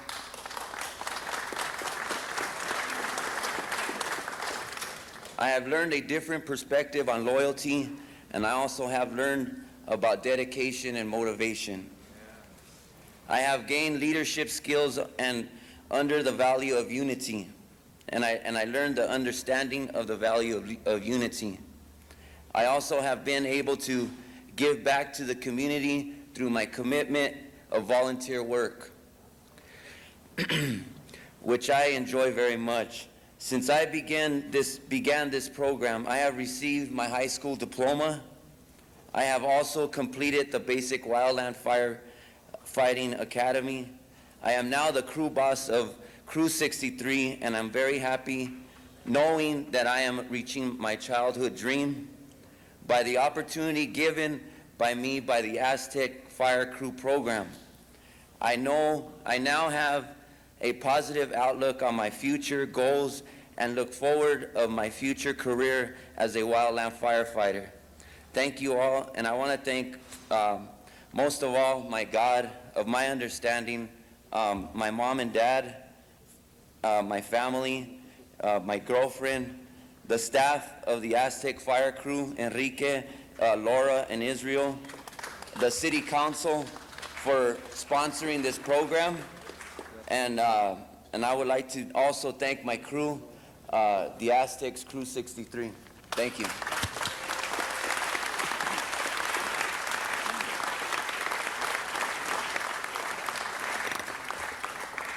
DeAndre Chance, Aztec Fire Crew. Hi, my name is DeAndre Chance, and I really wasn't prepared for this. They asked me to speak, and my crew kept asking me like, hey, what are you going to talk about? What are you going to say? Do you have anything written down? I said, no, I wanted to come from the heart. I wanted you to know how much I appreciated you guys and what a crew was. What a crew meant to me was unity, respect, and just learning from each other.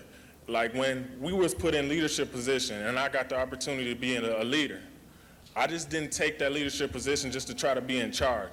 I took that leadership position to try to learn from my crew, and they came to me and told me what to do and gave me ideas to make myself a better leader. So that's what I learned, and it's a great opportunity for everybody. I just really appreciate these guys. I'm speechless. I thank Enrique for the opportunity just to come up here and speak. And thank you all for giving me this opportunity, and God bless.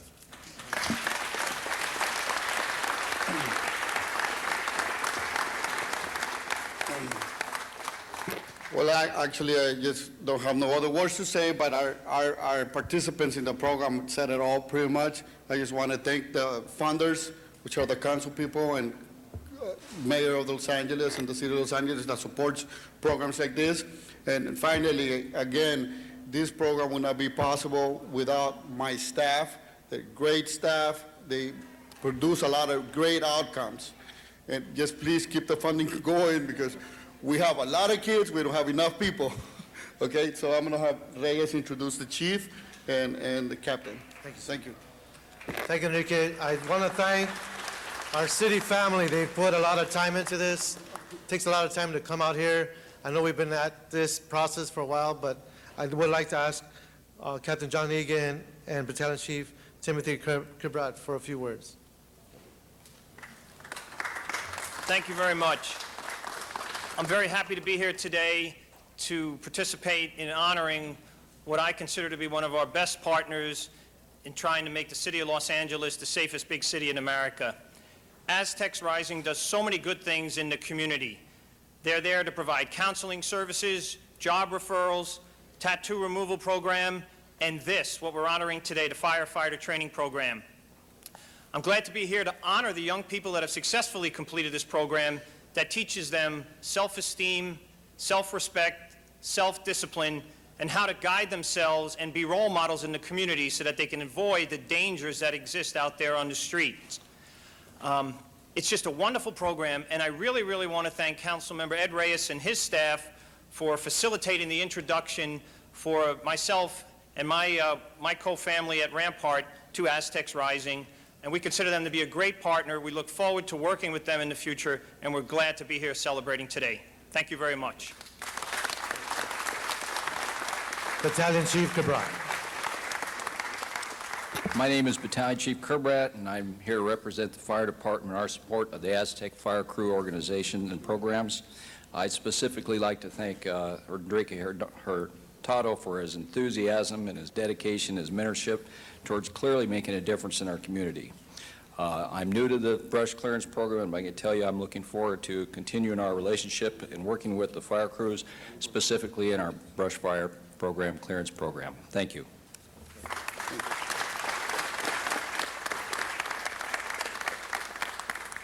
Councilor Hayes, I looked over one youngster who wanted to speak. Oliver Sanchez, please come on up. Hi, my name is Oliver Sanchez. I come from East LA, and first I want to thank Irma Trevino and Manuel Guerrero and Enrique right here for making this possible for everyone. And if it weren't for them, I probably would have still been in the streets right now. And thanks to them, they taught me how to be proactive, and most important of all, always start with the end in mind. Wow.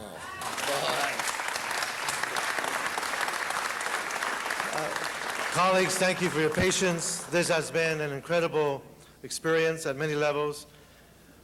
Congratulations, Aztec Rising Class of 2007, signed by myself, Tom LaBonge, Councilmember 4th District, Herb Weston, Councilmember 10th District, Council President Garcetti, and Jose Rizar, Councilmember 14th District. Congratulations, and thank you, parents, thank you, family, thank you for all your strong support.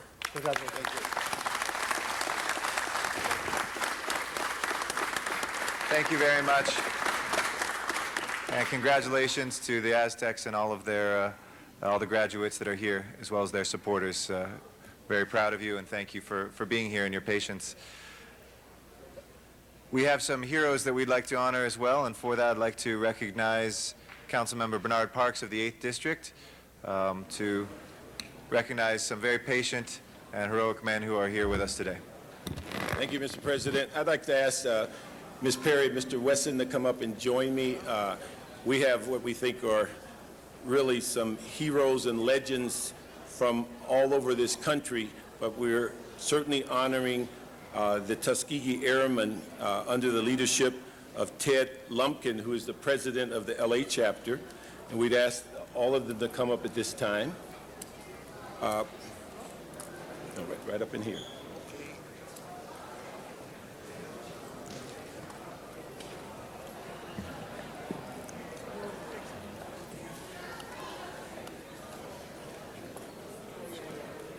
Just come right up here. That's great, right? Just kind of turn around so the camera can see you. Okay? Thank you very much.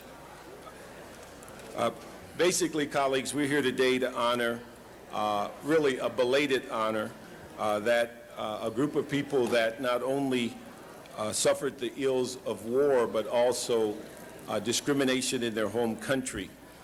It took 60 years after World War II for Congress to finally award the Tuskegee Airmen the Congressional Gold Medal. The ceremony was held at the Capitol Rotunda, March 29, 2007. Subsequent to that, on May 15th, Yvonne Burke from Supervisors District 2 honored this chapter before the Board of Supervisors and declared May 15th Tuskegee Airmen Day. Just to give you a brief synopsis of some of their accomplishments, that in 1939, Europe was in flames. President Roosevelt declared the United States would be the fortress America, the last bastion of freedom for all people. We were at the brink of war. There was a newly formed Army Air Corps, was quite sure that no black man could learn to fly or even service a combat aircraft. However, the black press, the NAACP, members of Congress, and even the White House disagreed. Under considerable pressure, the War Department relented and undertook what was called the Nobel experiment. It was tacitly considered to be doomed to failure, especially by those who initiated a separate and supposedly equal part of the Army Air Corps, equal in rank but not in privilege. Due to the rigid pattern of racial segregation that prevailed in the United States during World War II, the War Department selected Tuskegee, Alabama for the base site. This site was far away from many centers in the United States.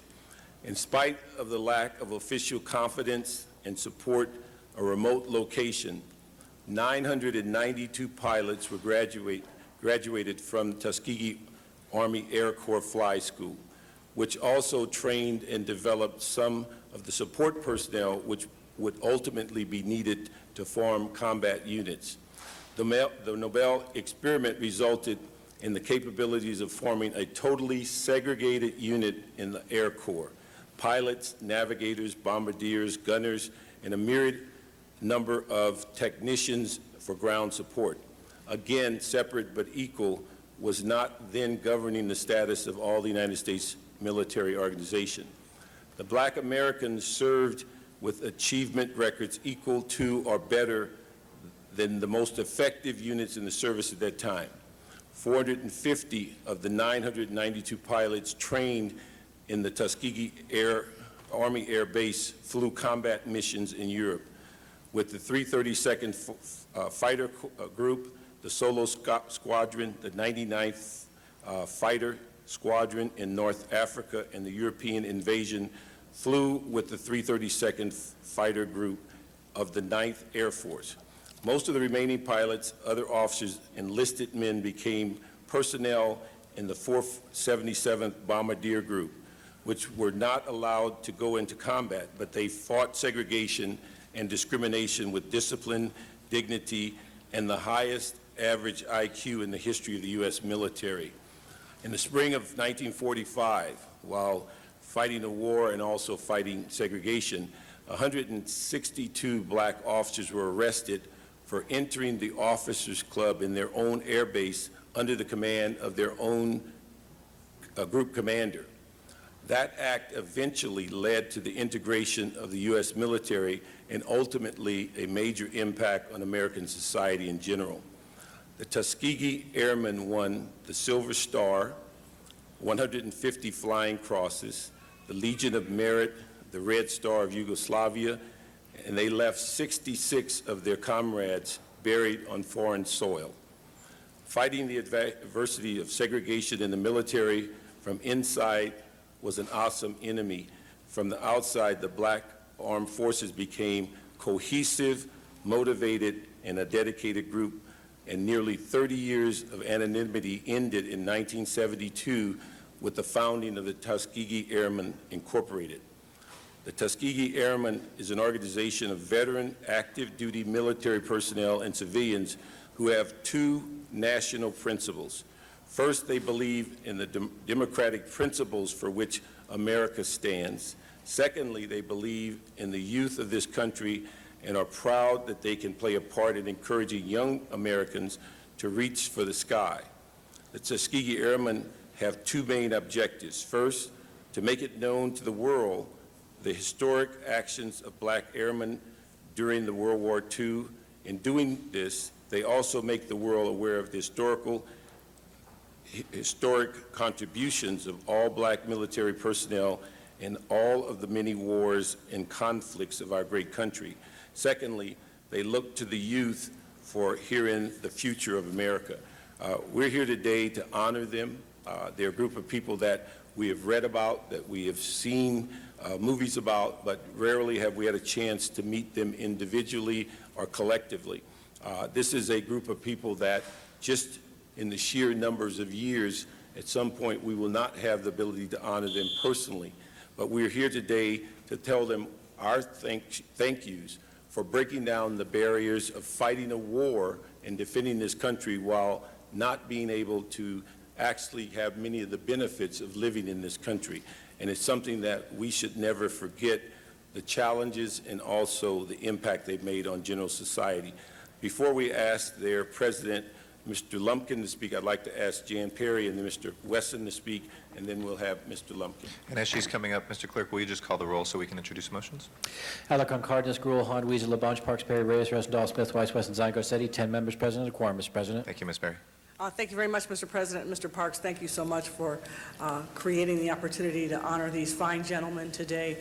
This is a group that is near and dear to my heart. My father and all of his brothers were in the armed services, and my uncle, who is in his 80s and is still living, is a Buffalo Soldier out of Fort Huachuca, and they are about to take a trip early next year with the author of a book who's written about their travels to Italy in a town that they saved during World War II, an African-American regiment. And so it makes me very proud to stand here with these gentlemen. Their story and their history is legend, and they are living history. And I'm grateful for the fact that they're here and still here after this morning.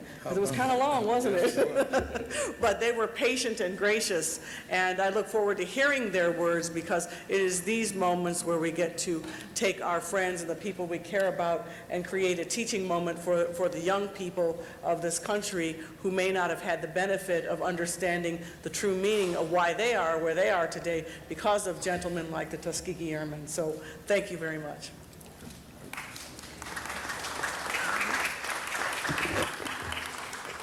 Thank you, Mr. President and members. I want to thank Councilmember Parks and Ms. Perry.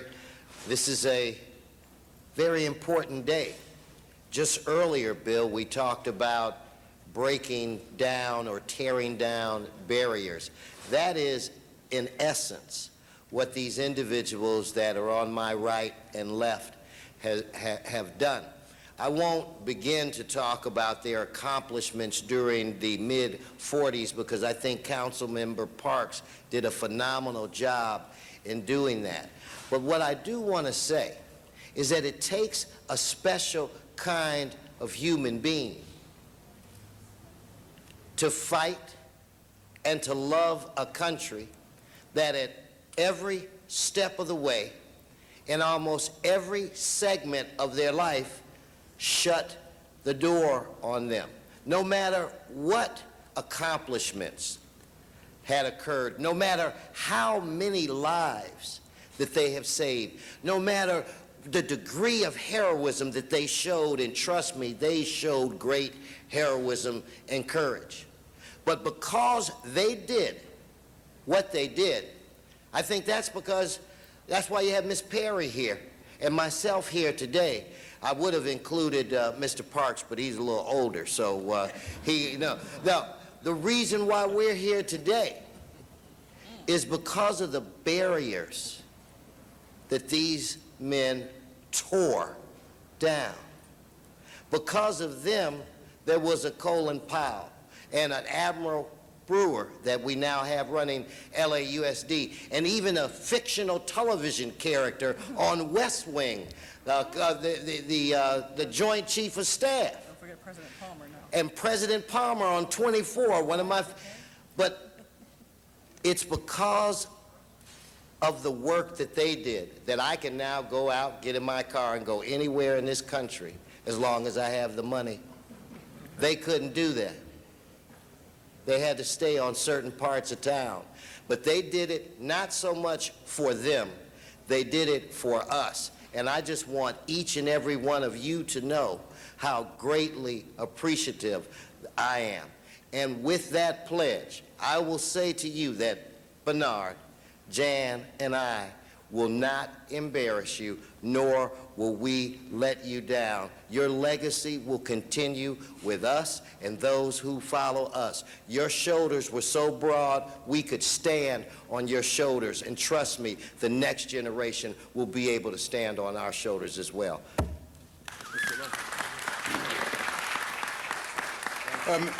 Mr. President, Councilman Parks, Councilwoman Perry, and Councilman Weston. We're really honored to get this recognition from the City of Los Angeles.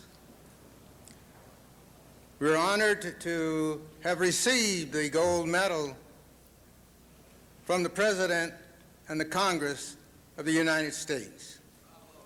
I don't know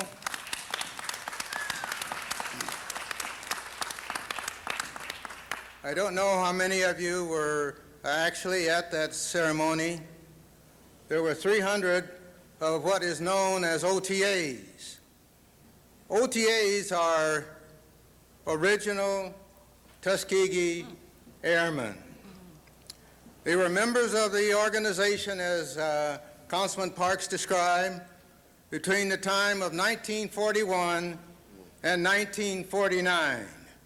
Many of you here were not there at that time. You weren't here on this earth. But we were here. We are really, really honored. At that ceremony, we had the government of the United States in front of us, the President, the Speaker of the House, the Chairman of the Senate, and all of the others,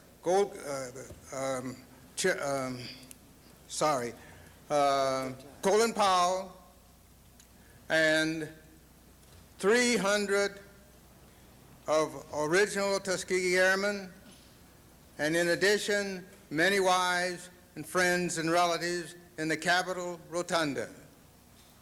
Many of them were in wheelchairs. As you can see, Leroy Chris today, right here in front of you. And it was very emotional.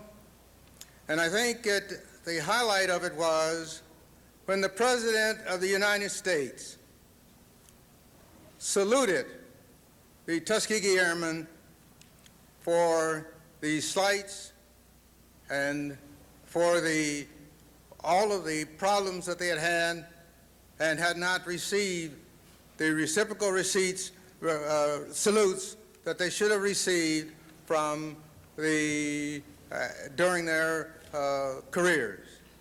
And this, I think, was a real highlight. The Tuskegee Airmen have been formed, or was formed, because what Councilman Parks read to you today was not known. It was not in the history books. No one knew that there were black Air Corps personnel consisting of people from all over the country and functioning in a separate group to defend this country. So in 1972, in Detroit, Michigan, the Tuskegee Airmen was started by a group of, and many of them are from the Los Angeles area. We have Lowell Stewart, we have Oliver Goodall, we have Bill Ellis, and we have others that actually helped to form this organization.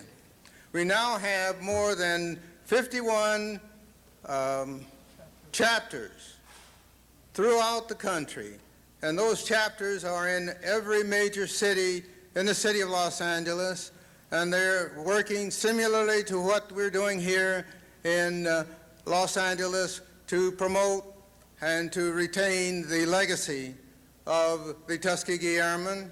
And what we are hoping that that will do is to encourage the young people to meet their Tuskegee and to be competitive, and so that when their Tuskegee comes in their lives, they will pass the test.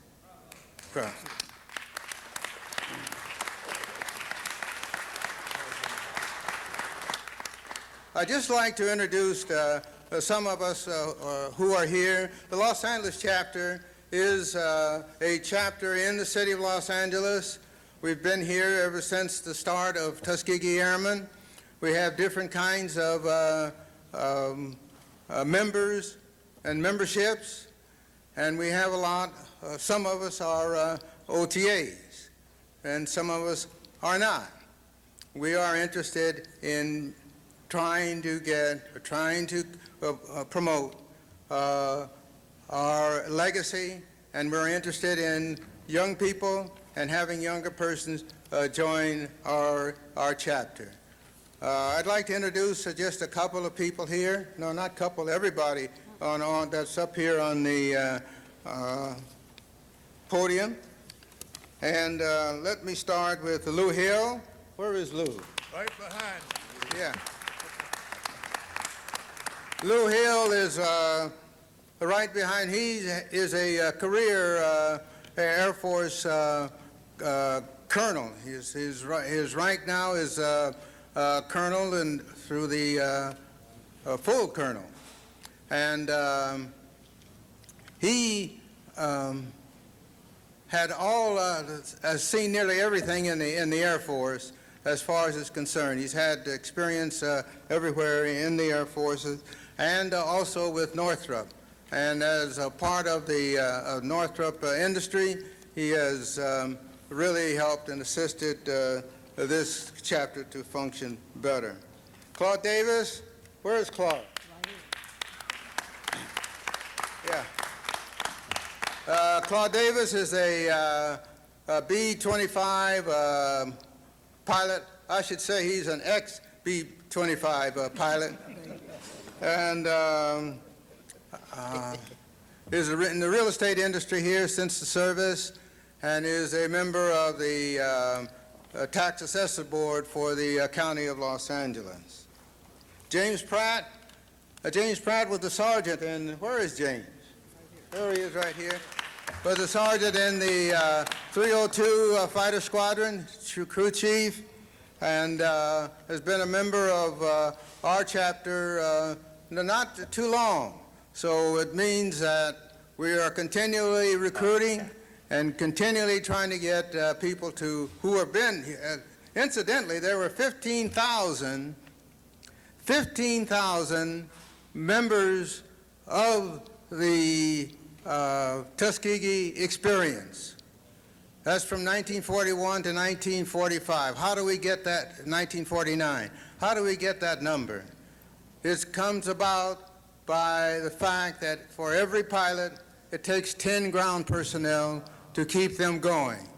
And for that reason that you can take your math, we had 992 pilots, you multiply that by 10, that comes up to 10,000. And then if you add the others that were replacements and et cetera that occurred, the number comes to about 15,000. Many of those are, well, they're all are up in ages now. Jerry Hodges, where is Jerry? Jerry is also a bomber pilot and was in the 477th. And but more importantly, Jerry is currently the president of the Tuskegee Airmen Foundation. This is a national foundation which works to gain scholarships or grant scholarships to youngsters each year. We are giving 41 scholarships this year, last year, and I think the total amount of scholarships amounts to more than $1 million now. Is that correct over the year? 2 million. 2 million? Yeah, I think it's 1 million of scholarships, but our trust fund, our fund in which we actually produce the interest so that we can give these scholarships, is up to $2 million now, and we're very, very proud of that. So thank you very much, Jerry, for your leadership. Oliver Goodall, most everybody knows Oliver Goodall. He's our public relations officer. He's also a B-25 pilot, and he also flew fighters, too, the P-47. So, Oliver, would you just raise your hand? There he is right here. And everybody knows Oliver. Raymond Walker, where is Raymond? Yeah. Raymond Walker was a tech sergeant in the service, and he told us some stories that while we were waiting for this meeting to get started in the reception room of Councilman Parks about the things that you would like to hear if we had more time. But he was a tech sergeant in the 477 bomb group. Leroy Chris was in the 477th bomb group, and you can see how dedicated he is to coming out to this meeting today, even with the difficulty that he has to experience and work with in terms of his wheelchair. Dee Cipher is our photographer, and just to show that we are interested in getting younger people in our organization, she is a member of our chapter and a very good, solid one. Taking the pictures here. Flora Lane. Where's Flora Lane? There's Flora Lane. Now, Flora, I think most of you in the on the City Council probably know Flora, because everybody in the City of Los Angeles and County Los Angeles government, etc., knows Flora Lane. But she's been an excellent member of our chapter for many, many years.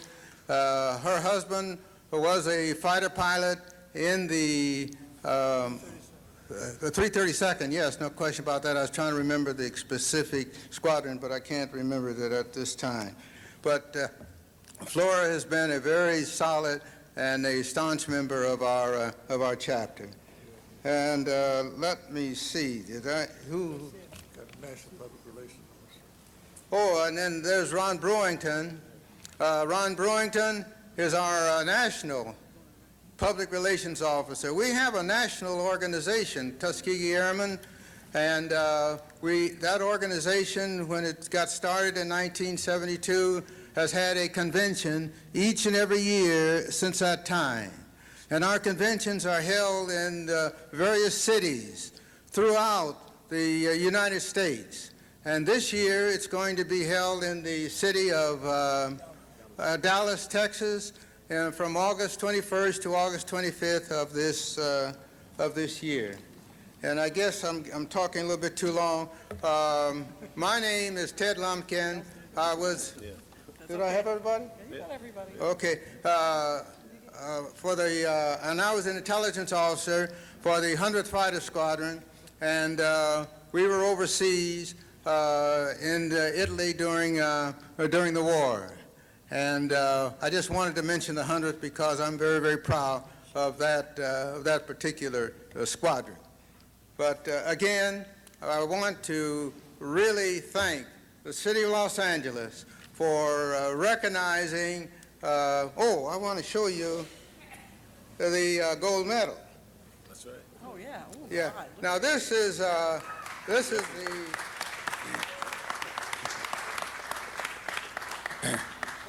Now I said gold medal.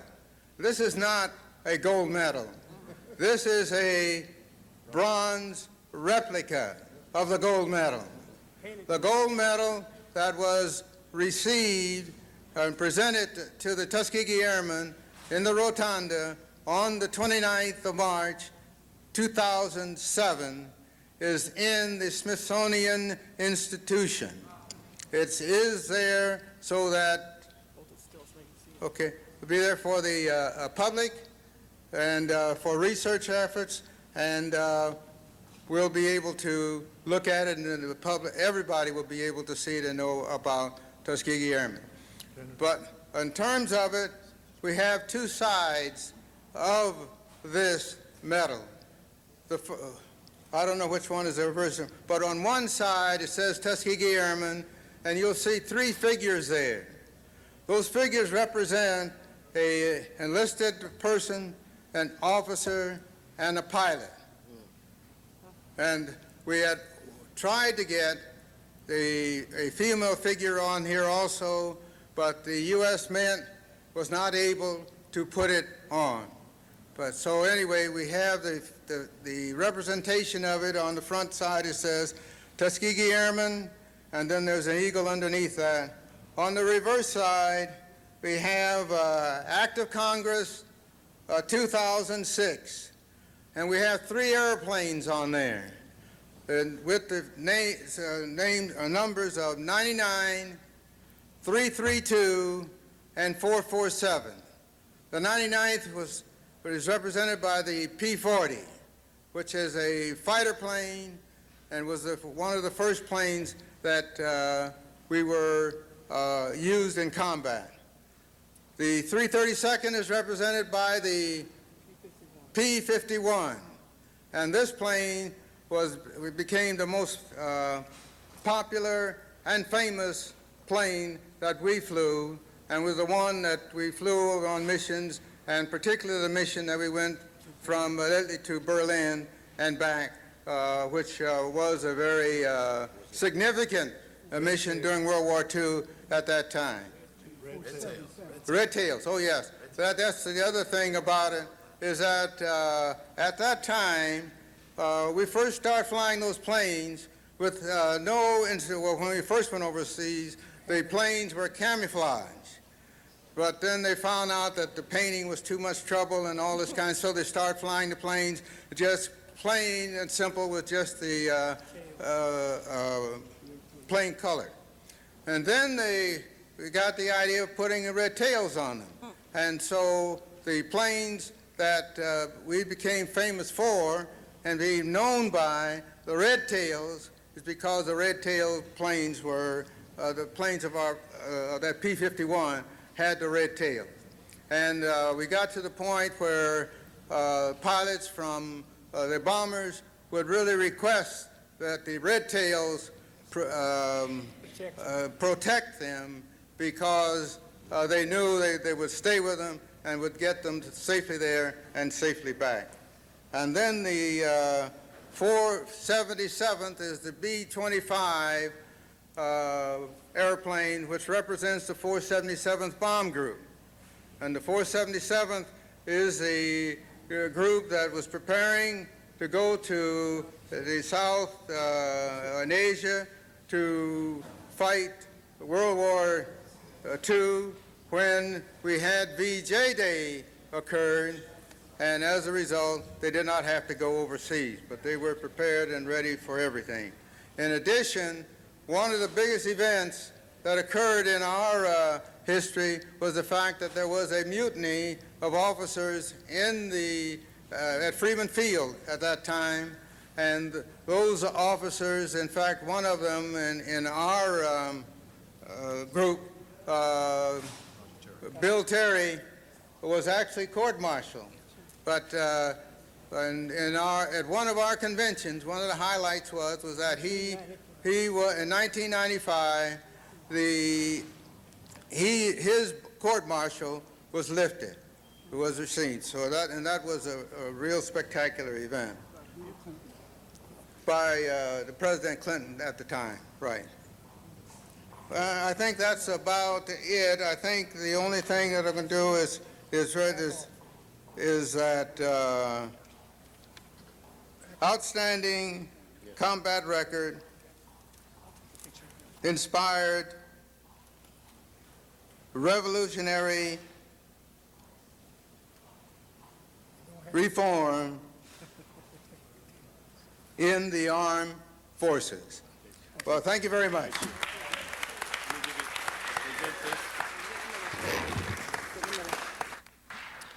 Mr. Rosendahl, while that picture is being taken, and Just Mr. want to LaBonge. make a quick comment and salute all those great men. As a veteran of the Vietnam era, your leadership and your pathfinding and your development of access for everybody to the military is greatly appreciated. Your courage that you demonstrated in World War II, and the fact that you are organized today and continuing to tell the public not only what you accomplished in World War II, but it was the breaking down of the civil rights issues of giving African Americans the freedoms and the rights that they should do. I want to give you a salute to every one of you. Bless you all. Thank you. And Mr. LaBonge.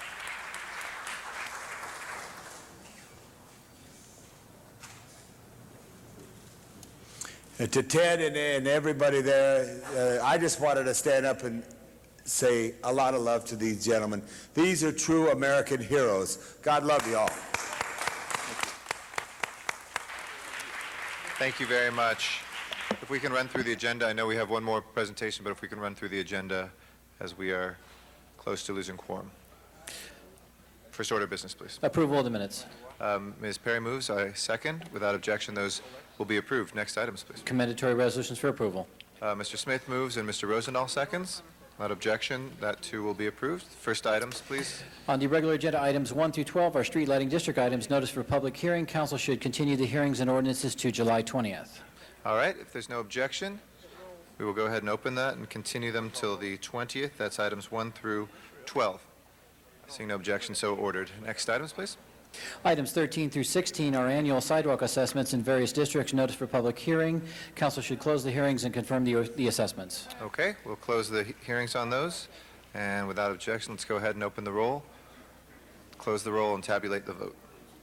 10 ayes. Those assessments will go forward. Next items, please. Item 17 is a public convenience and necessity item in Council District 10. The recommendation is to grant the application. Okay, Mr. Wesson moves that. Let's go ahead and open the roll. Please close the roll and tabulate the vote. 10 ayes. That is approved. Next item, please. Item 18 is a public convenience and necessity item in Council District 9, and the recommendation is also to grant the application. Ms. Perry, moves? No? Okay. And please open the roll, close the roll, and tabulate the vote. 10 ayes. That is approved. Next items, please. Items 19 through 27 are items for which public hearings have been held. Reports have been submitted on items 20 through 24, and item 19 was continued in committee. And I Okay. believe there's a request to continue that for 2 weeks. Okay, is there any objection to continuing 19 for 2 weeks? Anything on 19? If not, we'll go ahead. That will take us to July 13th on that item. Specials, Mr. Smith and then Ms. Perry. 25 be continued to the 25th. Okay, if there's any objection until the 25th of that's of July? Yep. Without Last objection, week. so ordered. Unless you can take- Can't do it last week. Ms. Perry. Item 20 on behalf of Mr. Parks to be referred back to Budget and Finance. Okay, so if there's no objection to sending that, it actually was in HCED, so was that it? That was a move to refer it to Budget and Finance for the first time? Is that correct? Okay. If there's no objection, we will refer that to Budget and Finance, item number 20. No other items to call special. Please open the roll on the balance. Close the roll, and 10 ayes. if we can please call the roll on the special meeting after recessing the regular one. Mr. Clerk? Alarcon, Cardenas, Gruel, Hahn, Weezer, LaBunch, Parks, Perry, Reyes, Rosendahl, Smith, Weiss, Westenstein, Garcetti, 10 members present and a quorum, Mr. President. Thank you. First items, please. Items 35 through 39 are items for which public hearings have not been held. 10 votes are required for consideration. Items 35 and 36 are commission appointments. Do you wish to hold those on the desk? Anybody like to call those special? Not? I know we have a card. We have a card on number 35. That is called special for card from the public. If not, we'll take the others. Please open the roll on 36 through 39. Close the roll and tabulate the vote. 10 ayes. Those are approved. If we can continue the special meeting back into the regular meeting, I'd like to recognize Mr. LaBonge for our last presentation. And thank you very much for your patience. It's been a very good morning with a lot of great presentations as we had here, and we have a very special one for a young person here. Chloe Grissom. Give her a big hand right now. Will you please right now there? Kenny, hit the tape right now. You're going to watch this young person who has the distinction of honor being recognized by Newsweek for your short film on my Los Angeles, my life, and her school. Gamins oubliés, égarés, donne-leur la main pour les mener vers d'autres landes. Donne-leur la main pour les mener vers d'autres landes. Sans heures de la nuit,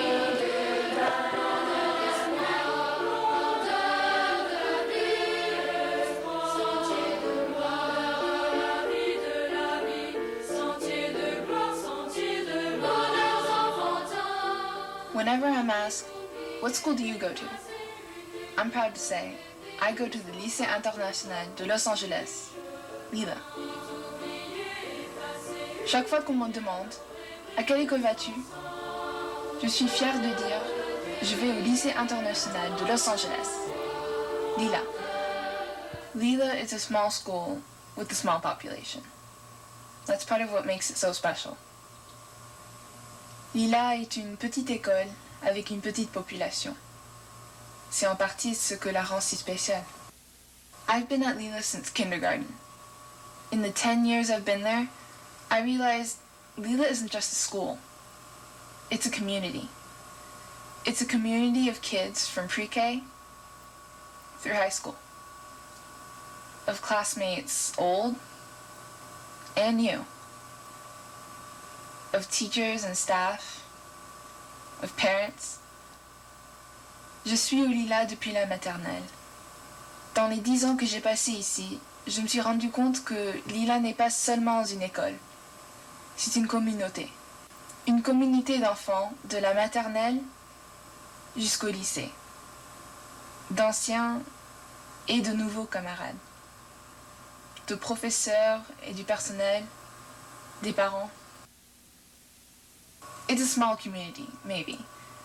One where everyone knows everyone's business. But that's what makes our Lila bubble. That's what makes Lila, Lila. C'est une petite communauté peut-être, une où tout le monde est au courant des affaires des autres. Mais ça, c'est ce qui fait notre cocon de Lila. C'est ce qui fait Lila, Lila. We've been through the good times. We've been through the bad. We've been through the disgusting. And we've definitely been through the funny. On a vécu des bons moments. On est passé par des mauvais. On a vu des dégoûtants. Et on a surtout apprécié des drôles. This is our school. Our bubble. Our Lila. Ça, c'est notre école. Notre cocon. Notre Lila.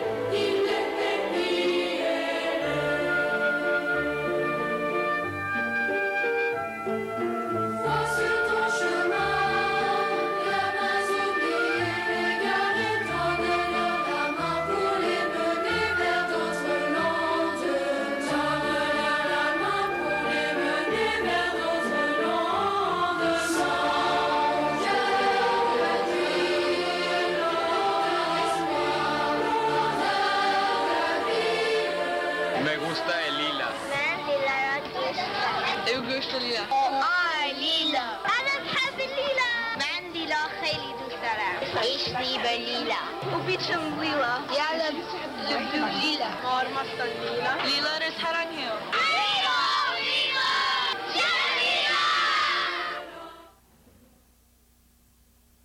Right there, Chloe put that together and was recognized by Newsweek magazine, and I didn't want to let the school year in without recognizing her. Leela is a very, very important school in our community in Southern California. Give Miss Grissom a big hand right now. Well, when I made this little film, I really didn't expect so much to be made of it. So thank you for deciding. Oh, your film speaks beautifully. Well, people understand. Also, their principal is here today, Elizabeth Chaparrot. Did I say that correctly? Close enough. Close enough. I just want to thank you, Councilman Labange, for your support of the school today and many other days, and for inviting us to this wonderful day in which you've celebrated all sorts of diversity. We've saluted our history, local diversity, and I think somehow we fit pretty well in that, because that is our battle cry every day. So thank you so much for letting us be a part of this day. Well, thank you so much. It was very nice there. We thank the parents, your beautiful parents, and all the family here. Thank you so much, Mr. President. Thank you. Thank you, Mr. Labange, and thank you again to the school and your patience. We know we had a lot of presentations this morning, but we appreciate your patience, and it's an honor to have you here. We'll turn to public comment. I'm sorry, 35, the card has been withdrawn. Thank you, sir. We will go ahead and open the roll on 35, close the roll, and tabulate the vote. 10 ayes. That is approved, and congratulations, Mr. Nahai, and thank you, too, for your patience and your extraordinary service. We'll return to public comment now. Douglas Haxel is our first speaker, and thank you for your patience as well, and good to have you here. Next, after that, will be Sean Floyd. Thank you, Council President. Thank you, honorable council members. The flag is down from the podium, but there's a flag over there. It was a beautiful day, and I really just want to personally thank the City Council for recognizing Gay Pride today and making such a beautiful effort to show the community our voice. And also, it was a beautiful day, the Tuskegee Airmen and the junior firefighters. Overall, it's been a beautiful day here. I want to thank the council also. The organization that I'm with is called Out for Immigration, and we're an organization that works for immigration rights for gays and lesbians. A lot of people don't realize that an American citizen or permanent resident is not allowed to sponsor their partner to live with them here in the United States. And when we talk about gay rights coming a long way, we still have one fundamental, very deep problem, which is that some of us still don't even have the right to live together. So we do, in fact, still have a long way to go.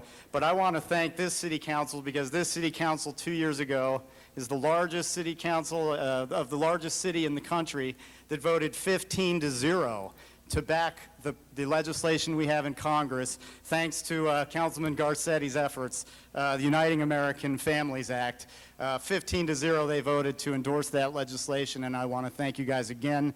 Thank you guys. Thank you, Council President Garcetti and the Council for this day and for that resolution, and we're still here fighting. Thank you, and we're alongside there with you. Thank you very much, Mr. Haxel.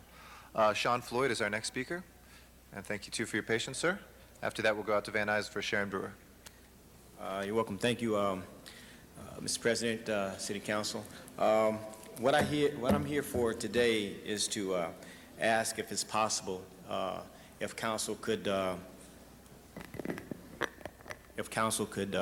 join me in maybe asking Congress drafting an emergency spending bill about $3 billion to maybe $15 billion. And the reason why I'm asking for that is that of the CEDARS program, and I know you guys are familiar with the CEDARS program. If we utilize our Social Security numbers, we'll be able to amass the type of protection that the CEDARS program can offer us, and utilize that money, well, actually utilize the interest off of that money to fund projects throughout the country, okay? Especially starting here in Los Angeles, because we have the King situation, we have transportation. So a lot of things that we could possibly do with funding from the government and show ourselves to be fiscally responsible by utilizing the interests and protecting the principal. So I have some copies of what I Sergeant at plan Arms. to introduce or... Thank you. We'll make sure the Sergeant at Arms takes that. Yeah, thanks. I just want to say that we can be a very resourceful country if we choose to be so or do so. And I think we're headed on the right track. And if this is given an opportunity to make it, I think we can change a whole lot of lives here in this country. Thank you. Thank you very much, sir. Our next speaker is Sharon Brewer in Van Nuys. After that will be Felicia Ford. Hi, Sharon Brewer, Encino Neighborhood Council, June 28th election, the day after. On Wednesday, June 27th, Encino Neighborhood Council voted to approve election procedures with amendment that the NC understands and accepts that the final official certified canvass will be delayed and the challenge period will not start until the vote-by-mail ballots are identified and counted as part of the final official certified canvass. Discussion followed with one board member telling the board that according to the NC election procedures approved by City Council in 2005 that Encino must approve the election procedures no later than 60 days before the election. That date was April 30th. The board voted on approving the election procedures. Vote was 15 yes, 1 no. Out of the 15 yes votes, 7 were on the ballot. The 1 no vote was also on the ballot. The discussion and vote about approving election procedures was done in front of the Dunn Project Coordinator. By the way, there were no Encino 2007 Dunn approved election procedures handed out to the 16 board members.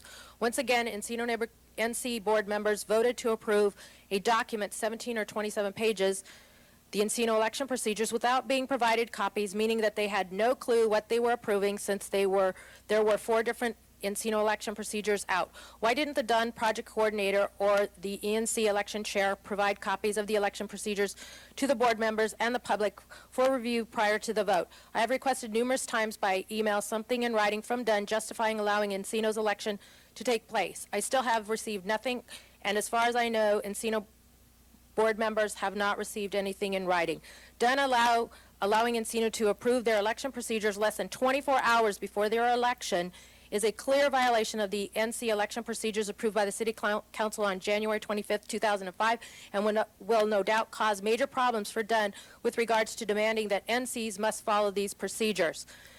Encino's election took place yesterday. Unofficial results, all 9 current board members were reelected, and the vote-by-mail ballots were counted. Thank you. Thank you. Thanks, Ms. Brewer. Our next speaker is Ms. Ford. Good afternoon. Thank you for your patience. Hi, Felicia Ford, President of the Woodlawn Memorial Park Foundation. I didn't think I'd have to come back down here. I haven't been here in a while, and I am having some problems in my life, and it's all behind helping the Woodlawn Cemetery family members. There are some powerful people that have been trying to self-destruct my life for a very long time, and I have not said anything, but I'm going to speak today. Over the next couple of weeks, I will be speaking publicly here to share some things with you, and it may not please individuals as to what I'm going to say. First of all, there is a judge by the name of Deidre Hill, and she is an Inglewood court judge, and she has been disrupting my life. Her mother is the former Senator Teresa Hughes. Her mother has a vendetta against me. It's all behind the cemetery matter. There's a lot to say, but in a very short period Mr. President, I don't believe she's speaking on anything that's within the subject matter jurisdiction of the City of Los Angeles. We went there once before, and I checked with your clerk's office, and I was told that I can come down here and speak. This is the land of the free, and you cannot tell me how to speak. Now, I want to say before I leave, you should have addressed the Tuskegee Airmen first. This world is so unbalanced. You had a full audience here, and the applause should have stood for them. So, sir, with all due respect, please, I have been through a lot, and there's nobody in this government. Your politicians never came and helped me when these family members fell to their knees in grief. She's still not within the subject matter jurisdiction. Okay, Well, please let's continue your have order comments. here and tell me. Please because- continue your comments. Thank you. I appreciate you, Mr. Garcetti. You're very respectful. And I want to say here, I don't want that to happen again with your city attorney. He's very disrespectful. You cannot rock my world. But let me tell you something. I am a child of God, and he says don't ever offend his children. And I say that I will be back in the next couple of weeks. Thank you. Thank you very much, ma'am. Our next speaker is Daniel Charles Hanley. Excuse me. After that, we'll have Zuma Dog. Good afternoon, sir. Yes, right at the podium. Thank you. Well, check. Anyway, my name's Dan. There's a problem in the city of Los Angeles I think the council members really need to understand. I would even call it a scourge or a plague. I ran for mayor about 7 years ago to get rid of all parking meters, pay toilets, and promote my band. And I met Antonio Verragosa when I was on the street doing my music. He actually gave me $3 for doing my street musician work. Actually voted for him. I think he's doing a pretty good job. But the point here is that you go around America and there's street musicians in the subways. And it's a wonderful thing. You see people's faces smiling. You see the children smiling. If I bring out my guitar in a subway, they will ticket you, they'll cite you. It's illegal for some reason. Now this day has all been about diversity and community and coming together. Where there is no music, the souls kind of fither away kind of thing, you know? This is bad. I mean, it's not the greatest speech, whatever. But you see what I'm saying here. I mean, there should be music in our subways. It's traditional. And I don't understand why it is illegal to play street musicians to play in the subways. It's a wonderful place. I think it would bring our community together. And, you know, this aggression will not stand, man. This is a valued point here, I think. I think it's aggression against street musicians, you know? Anyway, so that's just my little comment for the day, and guys, keep up the good work. The dude abides. Peace, and please look into this issue. Antonio did tell me when I met him that, you know, with I'm being a little dramatic here, obviously, being a street musician, being a performer, but it is a serious issue. You know, I mean, I'm trying to get my point across as a performer, but in all seriousness, the council should look into this and ask why is it? And I would love to hear any kind of comment on why musicians aren't allowed to play in the subway. So take it easy, Thank you very much. We appreciate it. And thank you for your patience as well. Zuma Dog is our next speaker. After that is Candido Maras. Good afternoon. Yes, good afternoon. First of all, I am shocked. Did this man just say that Antonio Villaraigosa made a campaign promise to this man and didn't keep it? Oh, my goodness. I'm absolutely flabbergasted. I was walking downtown today to the courthouse on the streets of downtown, and I noticed a massive skyscraper project being built. And there were a bunch of union workers, construction workers, standing outside with signs. And I said, what's going on? He goes, they're using non-union workers for this skyscraper here in downtown. I said, what? You can use non-union workers to build a building in the city of Los Angeles? Doesn't that sound a little unsafe? What do we have unions for? So people are trained properly, so that there's accountability, so that we can say, yes, we have unionized people, trained specialists, with all the laws and rules in place for safety and accountability. And you got non-union people, how do we know what their training was? And secondly, now you have all the unionized construction workers standing outside without jobs saying, excuse me, city council's raising our trash collection fees, they're raising our bulky item fees, they're taxing us for infrastructure, they're raising all our taxes, but now we can't go out and do our jobs because the city is, the projects are hiring non-union workers, and I'm told that most of them would not have documentation and do not pay into the tax system. So thank you. I'd like to see, can anybody here make a motion? All planning projects that you approve must be used with unionized workers. A security guy came up to me and was listening, and he's like, boy, you think that's a secret? This happens all the time. So to me, that's nuts. I'd like to see a motion. These buildings, when you give them approvals, of course they have to be unionized. Well, you're going to have some kind of terrorist that just flies in off the plane from Al-Qaeda, say, I'm going to help build your buildings. Nobody's checking the permits. Nobody's checking ID. I think that's terrible. Jack Weiss, please do something about it. And I'd like to say, Dion O'Connell, I'd like to say about Dion O'Connell, that lady's absolutely right. He sits here, he interrupts, he doesn't know the law. I'd like to see some documentation, Dion O'Connell, of the things that you say I can't ask questions. You are allowed to ask questions. Can I see documentation of the rules, please? Thank you. We're happy to get you a copy. Our next speaker is Candido Maras. We'll get you a copy. Candido Maras is our next. And then Walter Bechtel. Thank you, Mr. President, council members. I just want to repeat something this lady said. You wasted an opportunity to share one of this country's greatest treasures. the Tuskegee, I apologize if I can't say, Airmen. We had a captive crowd here. You had a bunch of young people who were out there trying to learn how to fight fires. They should have heard about these people, these men. These men are a treasure, and I hope that we never do that to them again, that we honor them by having them come first, because they deserve that. I also want to make a quick comment about Mr. Nahai. When you look up the word integrity, you would find Mr. Nahai's name right after that. He is a man of great integrity. He is going to be appointed for up until 2012. He has a great chance to change the department forever for the right reasons, to give it back to the people of this great city. There are a lot of things that need to be improved there, and I believe he's the man that can do it. So congratulations on that appointment. Thank you very much, and thank you for your patience. Walter Bechtel is our final speaker for general public comment. Welcome, Mr. Bechtel. Hi. I just wanted to clarify something to the Jewish people in this room and to the community out there. My people have oftentimes are historically noted for assisting the Jewish people. My uncle, Colonel Reginald Barlow, is the most famous person to assist the Jewish people. And I just wanted to clarify the fact that, in my opinion, the reason for this business with the refusal to recognize the Holocaust is in part due to a problem that I'm having with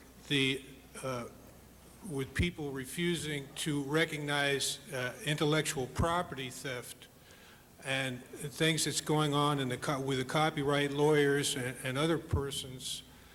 In my opinion, if things like what are happening to me, are you going to refuse that? To recognize that to be an existent thing, then that only fuels the fire for these people to do that kind of stuff to you. So I would appreciate, I appreciate Mr. Lou Pearlman being handed over. I would appreciate your community to continue to hand over to the authorities other persons involved with that intellectual property theft, including lawyers and performers. And that's all I have to say in that regard. Thank you very much, Mr. Bechtel. Closes our general public comment. We have one item left. Is that right, Mr. Clerk? 34? Item 34, Okay, call special for a card from the public. We have a card, Mr. Zumadog. Is he here? Mr. Dog, looks like he has left. So we'll go ahead and open the roll on that item, close the roll, and tabulate the vote. 10 ayes. That is approved. Next order of business. Everything will be forthwith today without objection, as it's the last day of the fiscal year, colleagues. So we will make sure that's sent out. Next order of business, please. Council has motions for posting and referral. They are posted and referred. The desk is clear. Announcements, colleagues. For Mr. Weezar, I'd like to announce two events that are upcoming in Council District 14. One is a concert and fireworks show at Evergreen Recreation Center. That's at 2844 East 1st Street, Saturday, June 30th, 2007, from 6 to 9, this Saturday, 6 p.m. to 9 p.m., concert and fireworks show at Evergreen Recreation Center. It's the first annual concert and fireworks show at Evergreen Park, sponsored by Council District 14, and there'll be a live fireworks display co-sponsored by Rec and Parks and local nonprofits. And it's his hope to bring back a traditional annual Independence Day celebration at Evergreen Park that was last celebrated in 1972. So come on out and support the community of Boyle Heights this Saturday. About 3,000 plus people are expected to attend, and the entertainment will include the East Los Angeles College Latin Jazz Ensemble, Gilbert Moret and Chico Band, Cumbias and Boleros, Elisa Chacon as a soloist doing traditional ranchera music, and Sabor Latino doing tropical music, tropical. Secondly, in Hazard Recreation Center on Friday night, that is tonight through Sunday, there's an Independence Day Festival that is happening. That's at 2230 Norfolk Street. Please join Council District 14 for a 3-day Independence Day Festival at Hazard Park with carnival rides, live music, food, games, and a fireworks show on Sunday night. Admission is free and is co-sponsored by CD14 and Rec and Parks. So bring the family and enjoy the fun and have a safe Independence Day weekend. On that note, we would like to remind folks that there are a number of free fireworks shows as we go into this next week, and that use of fireworks in the city of Los Angeles is illegal by private individuals, and that is something that we will be doing as our utmost to enforce. But please remind folks of the danger of using fireworks. Each year we have people who are injured by the illegal use of fireworks, and that is not permitted in the city. Mr. Labange? I wanted to salute John Harbian. John, give me your hand right there. John has done a great job for the Office of Public Safety, for the mayor. He's a great graduate of Loyola and at Yale, and he's going off to Stanford Law School. Give John a big hand there. I'm giving this to him right there. Thank you. Thank you. Good luck to you. Mr. Rosendahl? Stoner Maintenance Yard on Stoner Avenue, right in West LA, near Olympic. 10:30 tomorrow morning, a whole recycling discussion. Parents come with their kids, there's food, they ride on the garbage trucks. It's a lot of fun. We expect 700 people to be in West LA at the Stoner Maintenance Yard this Saturday at 10:30. Thank you, Mr. President. Any other announcements? Mr. Parks, any announcements? Thank you, Mr. President. I have a couple of announcements. One, on June the 30th, this Saturday, the 8th District is sponsoring the first annual Leimert Park Book Festival. It will start at 10 a.m. In the parking lot behind the Vision Theater, and it will go to 7 p.m., and we'll have over 200 artists, about 70 authors there to basically display their books, and we'd encourage the public to come out. Also, on July 4th, and we certainly appreciate your comments, Mr. President, Jan Perry and I were at a news conference asking the public not to buy illegal fireworks nor to display them for July 4th, and that we are, as a city, Ed Reyes, CD1, Jan Perry, CD9, Jan Hahn, CD15, Herb Weston, CD10, and myself and CD8 are sponsoring a fireworks show at the Coliseum. Starts at dusk, and that's at 3900 South Figueroa. We'd encourage the public to come out and participate, be it on the south lawn of the museums or Christmas Tree Lane on the east part of the Coliseum, and it would be approximately a 1-hour show. Also, on July 4th, the 5th annual Jazz Festival in Leimert Park will start at 1 o'clock to 7, and it also will be in the Vision Theater parking lot at 43rd and Degnan. Thank you. Are there any other announcements, colleagues? Seeing none, this is the end of this 2-year session of council. We will begin our next session on Tuesday at 10 a.m. here in council chambers. Look forward to seeing you all there. We will not be doing adjourning motions today due to loss of quorum, but have a great weekend, and we'll see everybody here at 10 o'clock on Tuesday, July 3rd, 2007, for the beginning of our next 2-year session of the Los Angeles City Council. This meeting is adjourned.